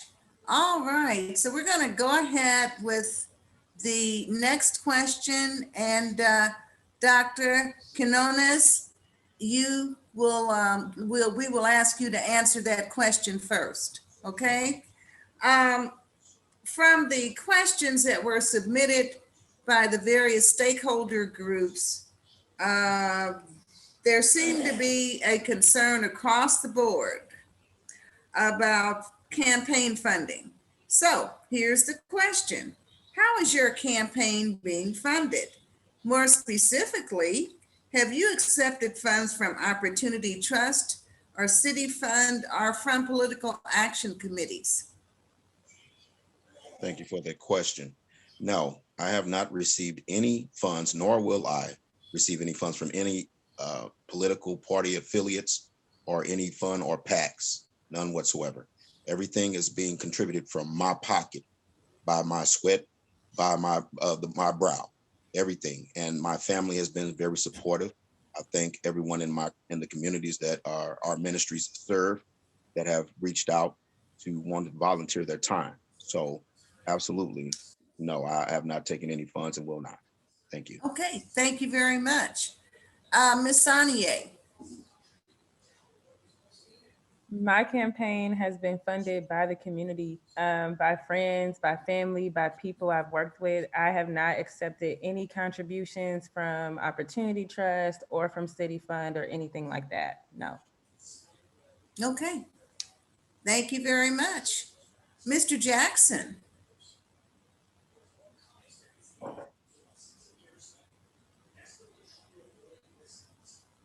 Yes, our campaign has been financed solely by myself. I have started an account to accept donations, and those donations will hopefully be coming from family and friends. But I will not accept any donations from neither one of those organizations. Okay, thank you very much. Mr. Meredith. I am funding my campaign through donations from family and friends. When it comes to Opportunity Trust and City Fund, I've looked at the national studies and the research on them and how they operate. And even if they were to try and spend money on me through a PAC, I would disavow that funding. Okay, good enough. Thank you. Ms. Moore. My campaign is being funded through the community, family, and friends. I do have an ActBlue account, and I have in-kind donations from family and friends. So that's how my campaign is being funded. And I really am not familiar with these two organizations, but my focus is on aligning myself with people who have the best interests of our children. And I am against anything that would hinder that progress. Okay, So no. thank you. All right, so we will go on to the fourth question, and we'll start with Ms. Sonier. Here's the question. From the position of board member, what could you do to strengthen, support, and improve neighborhood schools? So I think as a board member, one of the first things we can do to strengthen neighborhood schools is, like I've been saying, starting by listening to the community on what's needed. But then I think particularly as a board member, you have a lot of power and a lot of control over who you partner with, where you're sending resources. And so I think a large part of this is that we need to pay attention to how we're funding our schools, if we're funding them equally, what we're investing into. And I think as a board member, another way that we can fund neighborhood schools is by making sure that we are supporting our neighborhood, that we are teaming up and collaborating with folks in our neighborhood whenever possible, that we are being a space of wellness and a space of safety for our students who are going there and for our teachers and our staff that are a part of our district. So by listening and taking actions on behalf, things that are needed, I think are some key ways that we can tie in. I'm thinking about myself in high school. One of the few experiences that I remember with a board member actually is I had them just come and talk to us and sit and have lunch and hear about what we're doing and see what was going on in our communities. So that's definitely some of the things that I think we can do as board members. Thank you very much. All right, Mr. Jackson. Well, unfortunately, our school district has been dismantled so poorly that neighborhood schools are becoming a thing of the past. We have closed schools in just about every ward throughout the city of St. Louis. And unfortunately, some of those schools that closed didn't have to close, such as the 7 that they just recently closed. As a board member, we constantly have conversation with the superintendent. We also have to have someone from the mayor's office, from planning and development, to cooperate with us on those neighborhoods that are losing population and those neighborhoods that are gaining population, because there's a lot of housing starts that the St. Louis Public Schools did not consider when they closed some schools.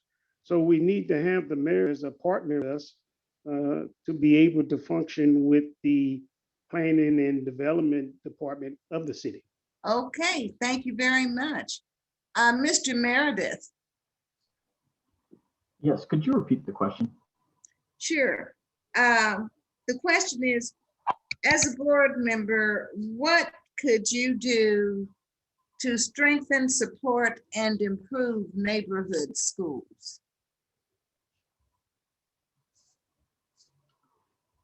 I think one of the key things we can do, especially when it came to looking at restructuring our district, is put priority on the neighborhood schools. While they may be smaller, they're more essential to the fabric of our city as a whole. I think we need to consider alternatives to closing some of the neighborhood schools. Maybe we don't need K through 5. Maybe you can turn a school into K through 8, and that allows us to keep that neighborhood school open. We need to do more partnerships with nonprofits in that area and see those schools again utilized as community centers. Allow the parents better access to after hours events there, or even educational events for those parents. I think we can push the focus on expanding beyond just the school day to allow us to help maintain and rebuild a lot of these community schools. Okay, thank you. Ms. Moore. The board should be the standard bearer and advocate for all schools. I believe that our neighborhood schools are our most important schools as we rebuild our communities. And I believe that every school should have some specialization. I think some of the schools that had closed, we should have looked at a special education program for students with disabilities and special needs. So I think that we have to be more creative in bringing resources into our neighborhood schools. And we also need to talk to, we have 17,000 organizations within this region. We should be able to bring in organizations to help us with wraparound services and utilize the school in a way that is working not only for our children, but for our community. Okay, thank you very much. Mr. Quinones. Unmute yourself. Okay. Do you need me to repeat the question? Yes, ma'am, please. As a board member, what could you do to strengthen, support, and improve neighborhood schools? I'm grateful for that question. As a board member, I will look forward to foster stronger community ties. I am a byproduct of community schooling, Walbridge Elementary to be precise. I'm thankful for that program changing and impacting my life. Having those partnerships with the community leaders to build stronger neighborhood schools, gaining more confidence in our neighborhood schooling ability, those are some key things that I would push for as a board member. Also seeing that community schooling, such as having those community programs, the partnerships built with the community organizations and activists and advocates within those communities to give the necessary services to help with the neighborhood schoolings being stronger. So that's what I would push for as a board member. Thank you. All right, thank you. Okay, moving on. We'll start with Mr. Jackson and the next question. And it has to do with the start of the school day. We know that from studies over time, biologically speaking, middle school students and high school students are not really ready to engage in learning till about 8:30 in the morning. Yet our current system requires them to be in their seats, ready to go at 7 or 7:15 in the morning. Factoring in the complexities and probably expenses associated with transportation, how can the district sort of embrace or set a policy toward having schools start at what is called the healthier start times? The healthier start time. I think as a board member, this is a very serious discussion that has to be made with all members. I think we need to look at the best practices and look at the recommendations from the state and federal level, and then consider having a policy in place to instruct the superintendent of that time of start for schools. I don't think transportation would be a problem. Transportation can be started and ended throughout the day at any time. I think it has to start with best practices and what has been recommended throughout the country. Thank you. Okay, thank you. Ms. Moore, same question. You know, I think it's important that we have later start times. I think that not only will our children benefit, but I believe that our teachers will benefit as well. Getting up early in the morning, trying to start your day at 5 and being somewhere at 7, you know, that's a lot of time that is taken away from how our students learn and how our teachers prepare their day. So I think it's very important that we start looking at how we change how we start school, and then also making sure we talk to parents and we coordinate everything, because at the end of the day, the school system is paying for the transportation and other things. So we can definitely look at changing some of those policies. Okay, thank you very much. Mr. Quinones. Yes, Okay, same question. same question. I'm grateful for this question. I think that that is something that has been in discussion for quite some time. There has been talks about how starting the school day a little later would be more beneficial for the children across the country, even here in St. Louis metropolitan area. However, again, it's all talk and there's been no action. So again, we need to put action to work for us and see which avenue or alternative would be better. So those are things that, yes, we definitely need to explore. Thank you. Okay, Mr. Meredith. Yes, I'm actually glad for this question. About 5 years ago, I was a member of the district-led bell time committee where we had pushed back the start times. And so we got to delve pretty heavily into this discussion. And I'm also a part of the healthy start times or start schools earlier or later movement. It is approximately $5 million for us to go from a 3-tier system to a 2-tier bell system where no school starts before 8 a.m.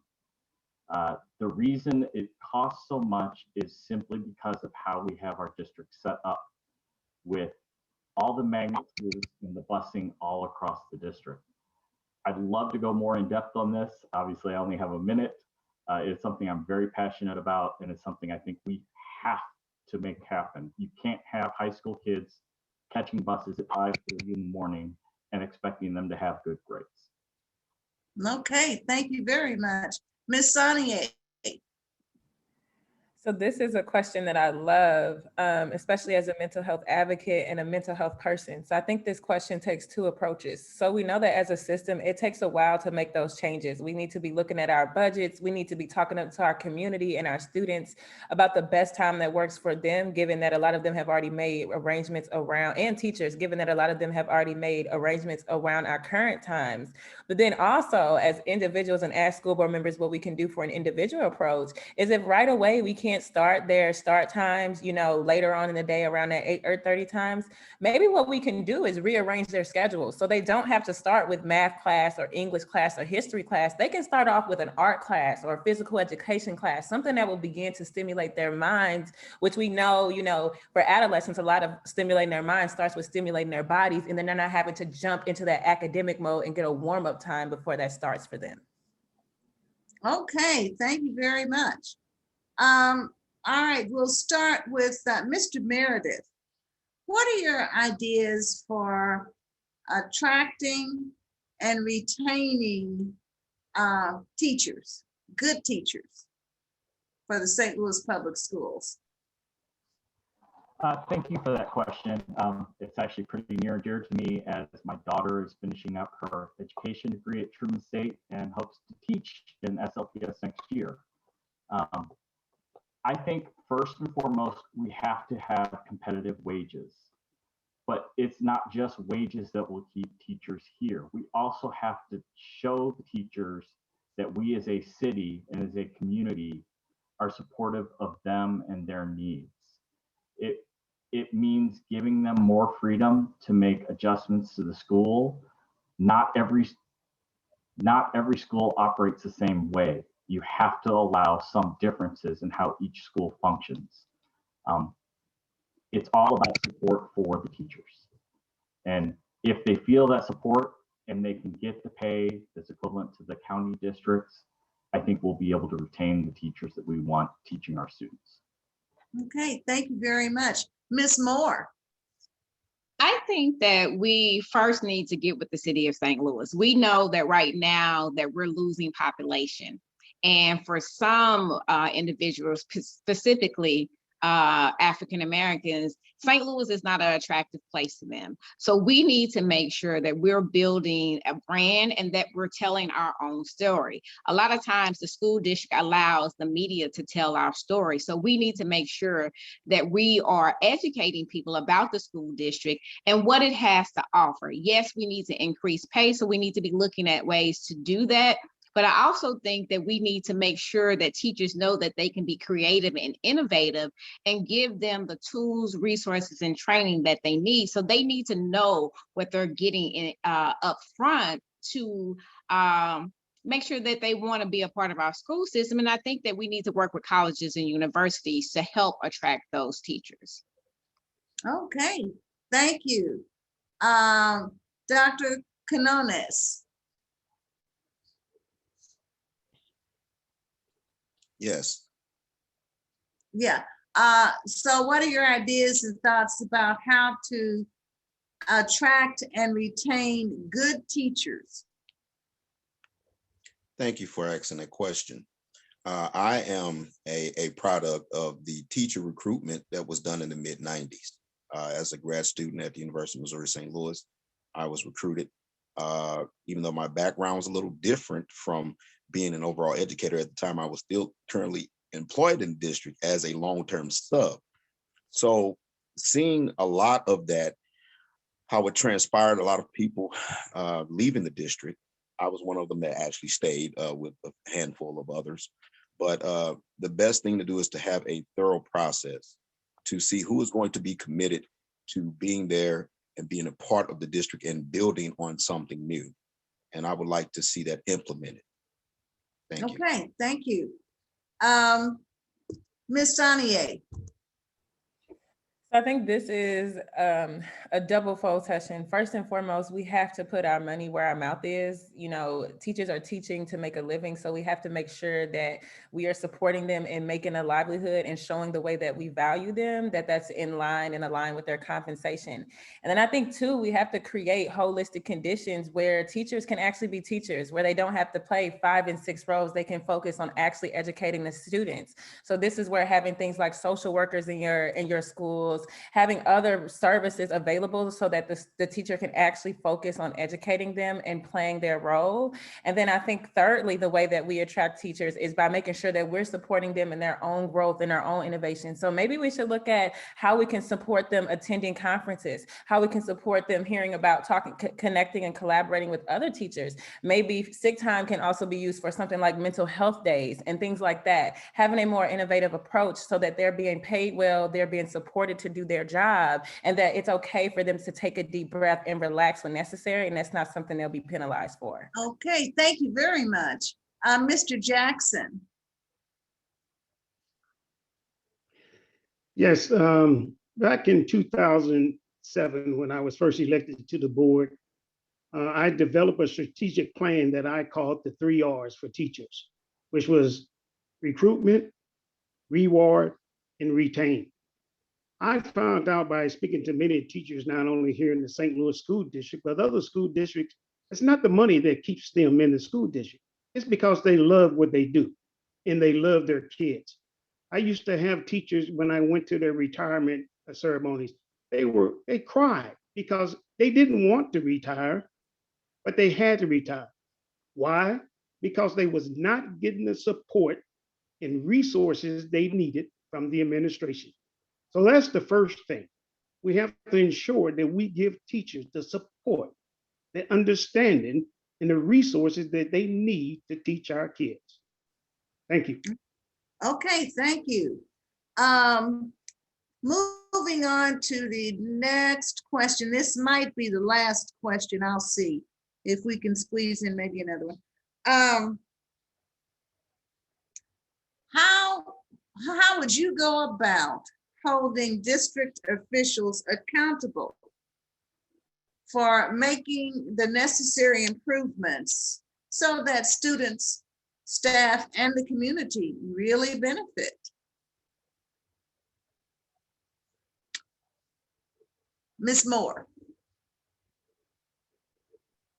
I I think that we first start, the school district has 5 pillars.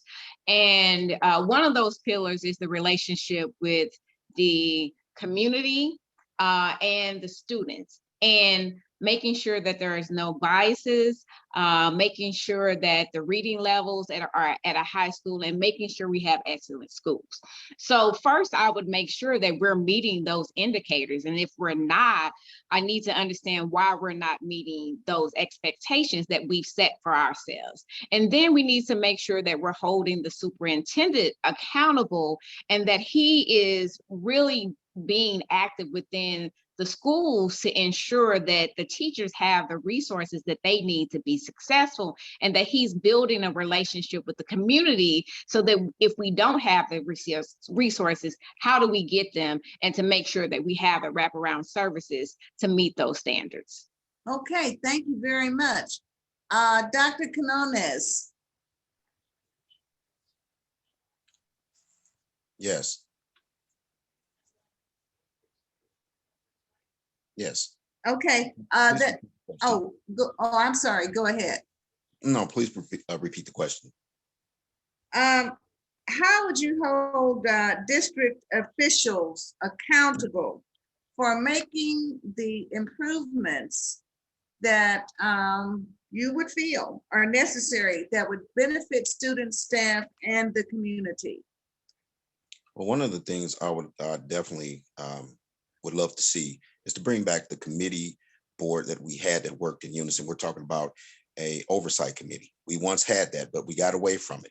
We need to have a committee that works in unison with the board to make sure that the community is being addressed, the needs of it are being met. You know, I have to think about the young children that from the football program at Roosevelt, how they marched downtown. I was a part of that because some of those students actually attend my church. So again, having the best interest at heart comes from us not playing politics, but actually working together to give what is needed, a voice, and see those needs to be addressed. Thank you. Okay, thank you. Ms. Sonier. So accountability is one of my specialties. As a student at St. Louis University, I led an occupation on campus where we got the clock tower records during the uprising of Ferguson, working with institutions and holding them accountable. So I think the first step in this is just holding all of us accountable to the mission of SLPS. And that mission is to provide a high quality education for all students and enabling them to realize their full potential. So centering that when we're making these asks. And one of our first asks needs to be transparency, which is my first platform point. We want to make sure that our community and children are not finding out about things after the fact, after decisions are made. We want to make sure that as I'm getting information, we are getting information, that I am not making decisions. We are making these decisions and going through these processes together. And then I think the third part of that accountability does have to be that we have the community involved, so that if something goes left and someone needs to be held accountable, it's not just a board of people doing it, but it's the board and the community that you're accountable to. And it's that mission that you're failing to adhere to. Okay, thank you. Mr. Jackson.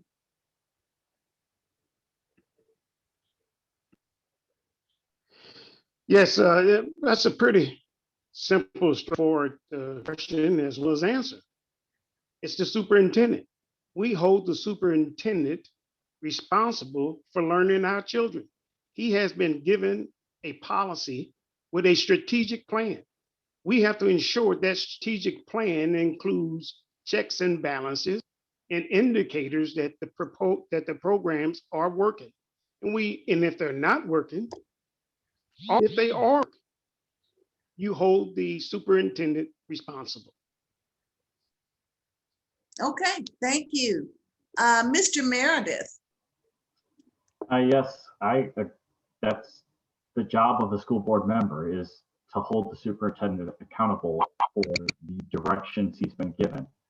We need to make sure we set clear, concise guidance of what we want going forward with our district, and then ensure that the superintendent is acting on that guidance. If he's not, then he would need to be replaced. Accountability is big in my life. As a military officer, I was in charge of nuclear weapons. You are held accountable for what you are required to do. You are held accountable for setting the policies that the people underneath you are required to follow. So as a school board member, we need to set the standards and then hold the people accountable for those standards. Okay, thank you. All right, now indeed, let's see, did everybody, yes, everybody answered that question. Last question. A number of stakeholders expressed concern about the gifted program, specifically how to maintain it and improve it, but more so how to make it more diverse and more integrated. They're concerned that it appears to be a segregated, racially segregated program.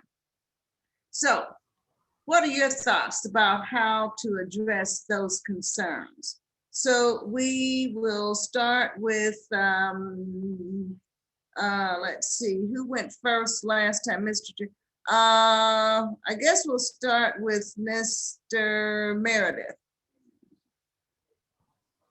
Thank you for that question. My son is actually currently enrolled in the Gifted Magnet in North City, Columbia.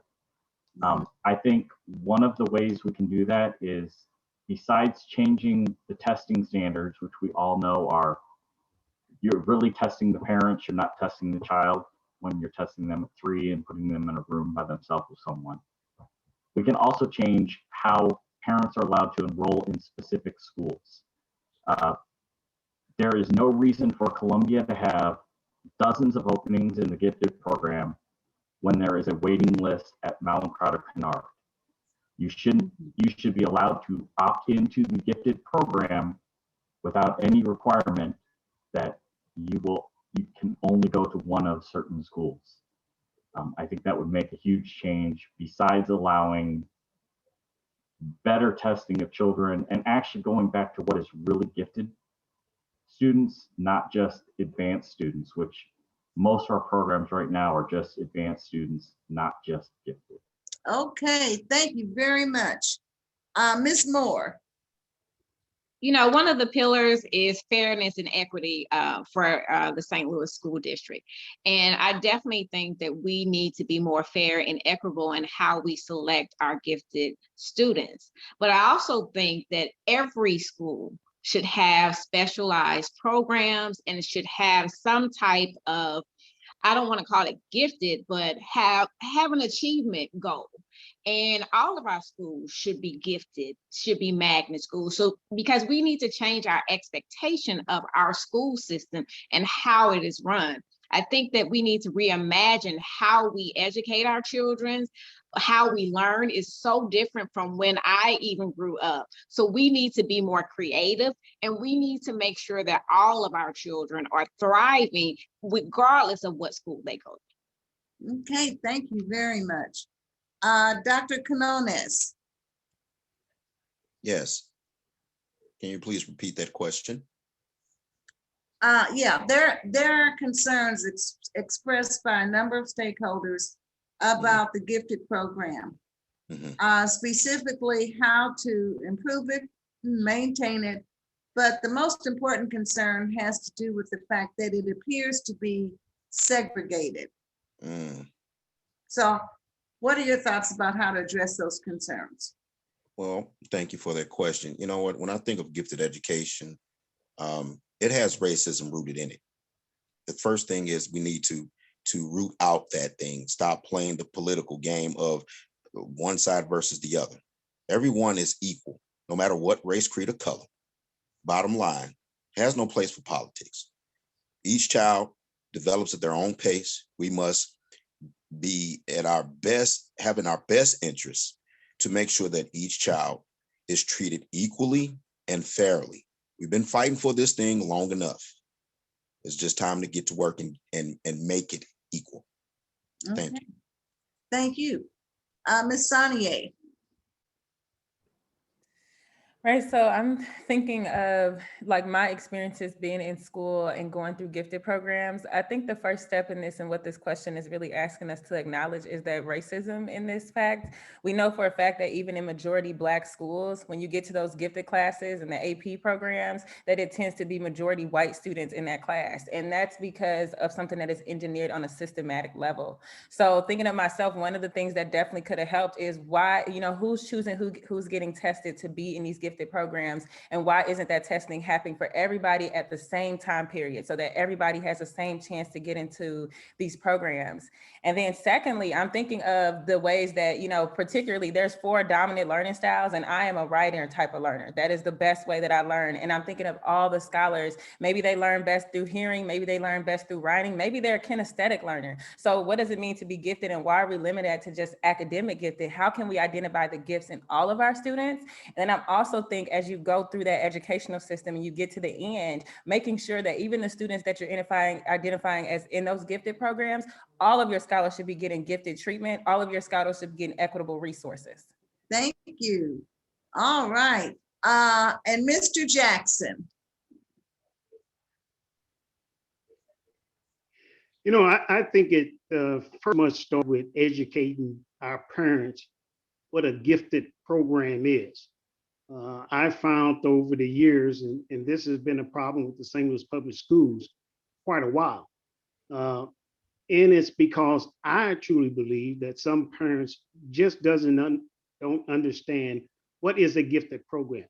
And is your child gifted or able to attend one of these programs? The second part is I think that we need to lean on our teachers to help us identify the children that are gifted that haven't been identified yet for one reason or another. But we first must educate our parents what the gifted program is, and then do everything in our power to identify those children that are gifted, because there's children in the system that is not gifted, that are sitting in regular classrooms. Thank you. All right, thank you. Well, our time has come to an end, and boy, it flew by. I was having so much fun. So we'll start with Mr. Jackson this time in terms of your 2-minute closing statement. Yes, I wanted the League of Women Voters and for me having such a forum. This not only benefit the community, it benefit me, because I have 3 votes. And of course, I'm voting for myself, but I have two other votes. And I got a chance to hear all the candidates this evening. And, I'm pretty sure that I can be comfortable voting now for fellow board members. And I also would like to ask all my former candidates, the 9, to consider me when you go out and vote on April 6th. I think our school board needs very conscious folks that has the time to put into this effort, because it's going to take that. There's no more evaluating your superintendent once a year, which is currently being done. The Missouri School Boards Association says that the traditional school board is a thing of the past. You must put in place standards, indicators to ensure your superintendent is learning your children. As I said earlier, we have 30 failed schools in this school district. Most of the high schools, all but 2, have not failed. And so that's important to me. It should be important to every person in the city of St. Louis, because it affects them one way or the other. I am hopeful, because our school district is not a broke school district. We have a 300+ budget. We have over $300 to $400 in grants. We can do and make our school district the school district that it used to be.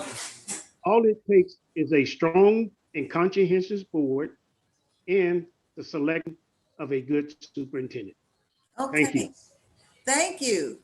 All right, Ms. Sonier.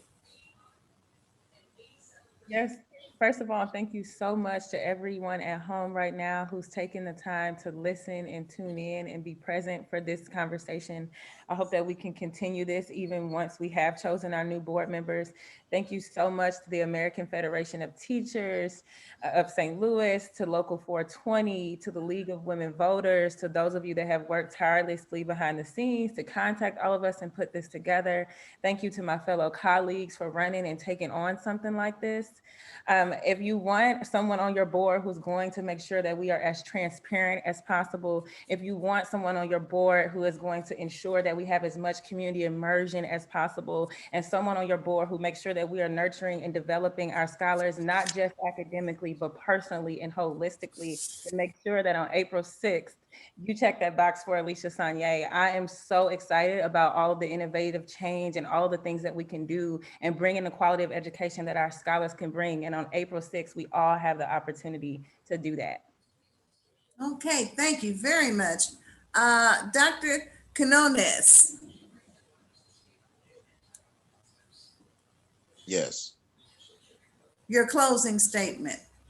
Yes, I just want to take time to thank the League of Women Voters. Thank everyone that has had an opportunity to tune into this. I'd also like to thank our host. Thank you, Mrs. Wilkerson. And I just want to say this. 25 years is the writing's been on the wall. Depopulation of our school district, the destruction of it, the integrity of it gone. This has been an eyesore for far too long. We've been talking about how innovative we can do things and all these wonderful big flashy words. But at the end of the day, there's no more room for error. We just have to get to work. I'm about seeing this school district being preserved, accountable leadership, no longer any more failed regime. We have to give voice to reason.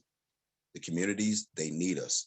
They will back us, they will support us, but we have to have an understanding and putting their needs and the children's needs first. No more social political jockeying, playing politics with the kids. We need to get to work. That's why as a board member, I would do everything in my power by any means necessary to make sure that we address the needs of our community and of our district and preserve it. Thank you.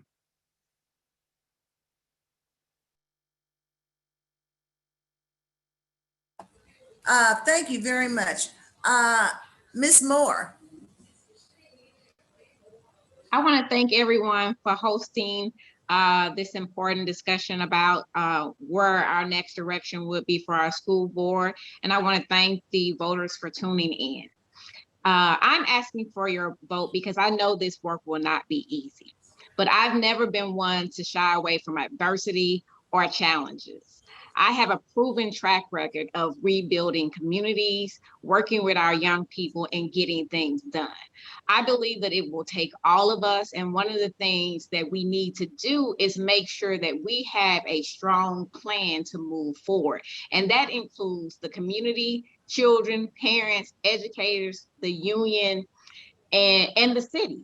We cannot do this by ourselves. It will take us collectively working together to turn our school district around and really help our children thrive. It is time out for playing games. If in order to rebuild our community, we have to have a strong school system. And it will take everything that we have. The board can't do it alone. The superintendent can't do it alone. The city and the board have to work together. And it's really time for us to come together so that our communities can thrive, whether you live north or south, or even in the central corridor. We have to put our children first, and I will fight for our children every day, just like I fight for the community every day. Thank you. Thank you. Mr. Meredith. Thank you, and I want to thank the SLPS Foundation and the unions, Local 420 and AFL-CIO, as well as the League of Women Voters putting this on. It is great to see education being put front and center in the city, as it should have been for decades. The neglect is showing, and it's time to fix it. I know there were many other questions out there. I just want to throw this out that if people want to find me, David for SLPS on Facebook or David for SLPS.org. You can find my contact information there, both my cell and my email. You're more than welcome to reach out to me. I will try and answer any question that anybody has that didn't get answered. We need a revamp in this city of the education system. We can't have 110 schools, and we can't look at public education just as SLPS, because the charter kids are public school students too. If a charter closes tomorrow, SLPS has to be able to absorb them the very next day. We have to look at our overall needs. With 110 buildings, that's 110 principals, 110 front office staff. If we get down to the size we are for the district, we can use those bodies for the things we need to improve. Social workers, reading specialists, particular experts. I, as a parent, know what I would like my students' experience to be in school. I want the AP classes. I want the extracurriculars. I can't have those if my schools are so small that you have to take anybody that has a pulse to come out and play the sport, because without it, you don't have enough for a team.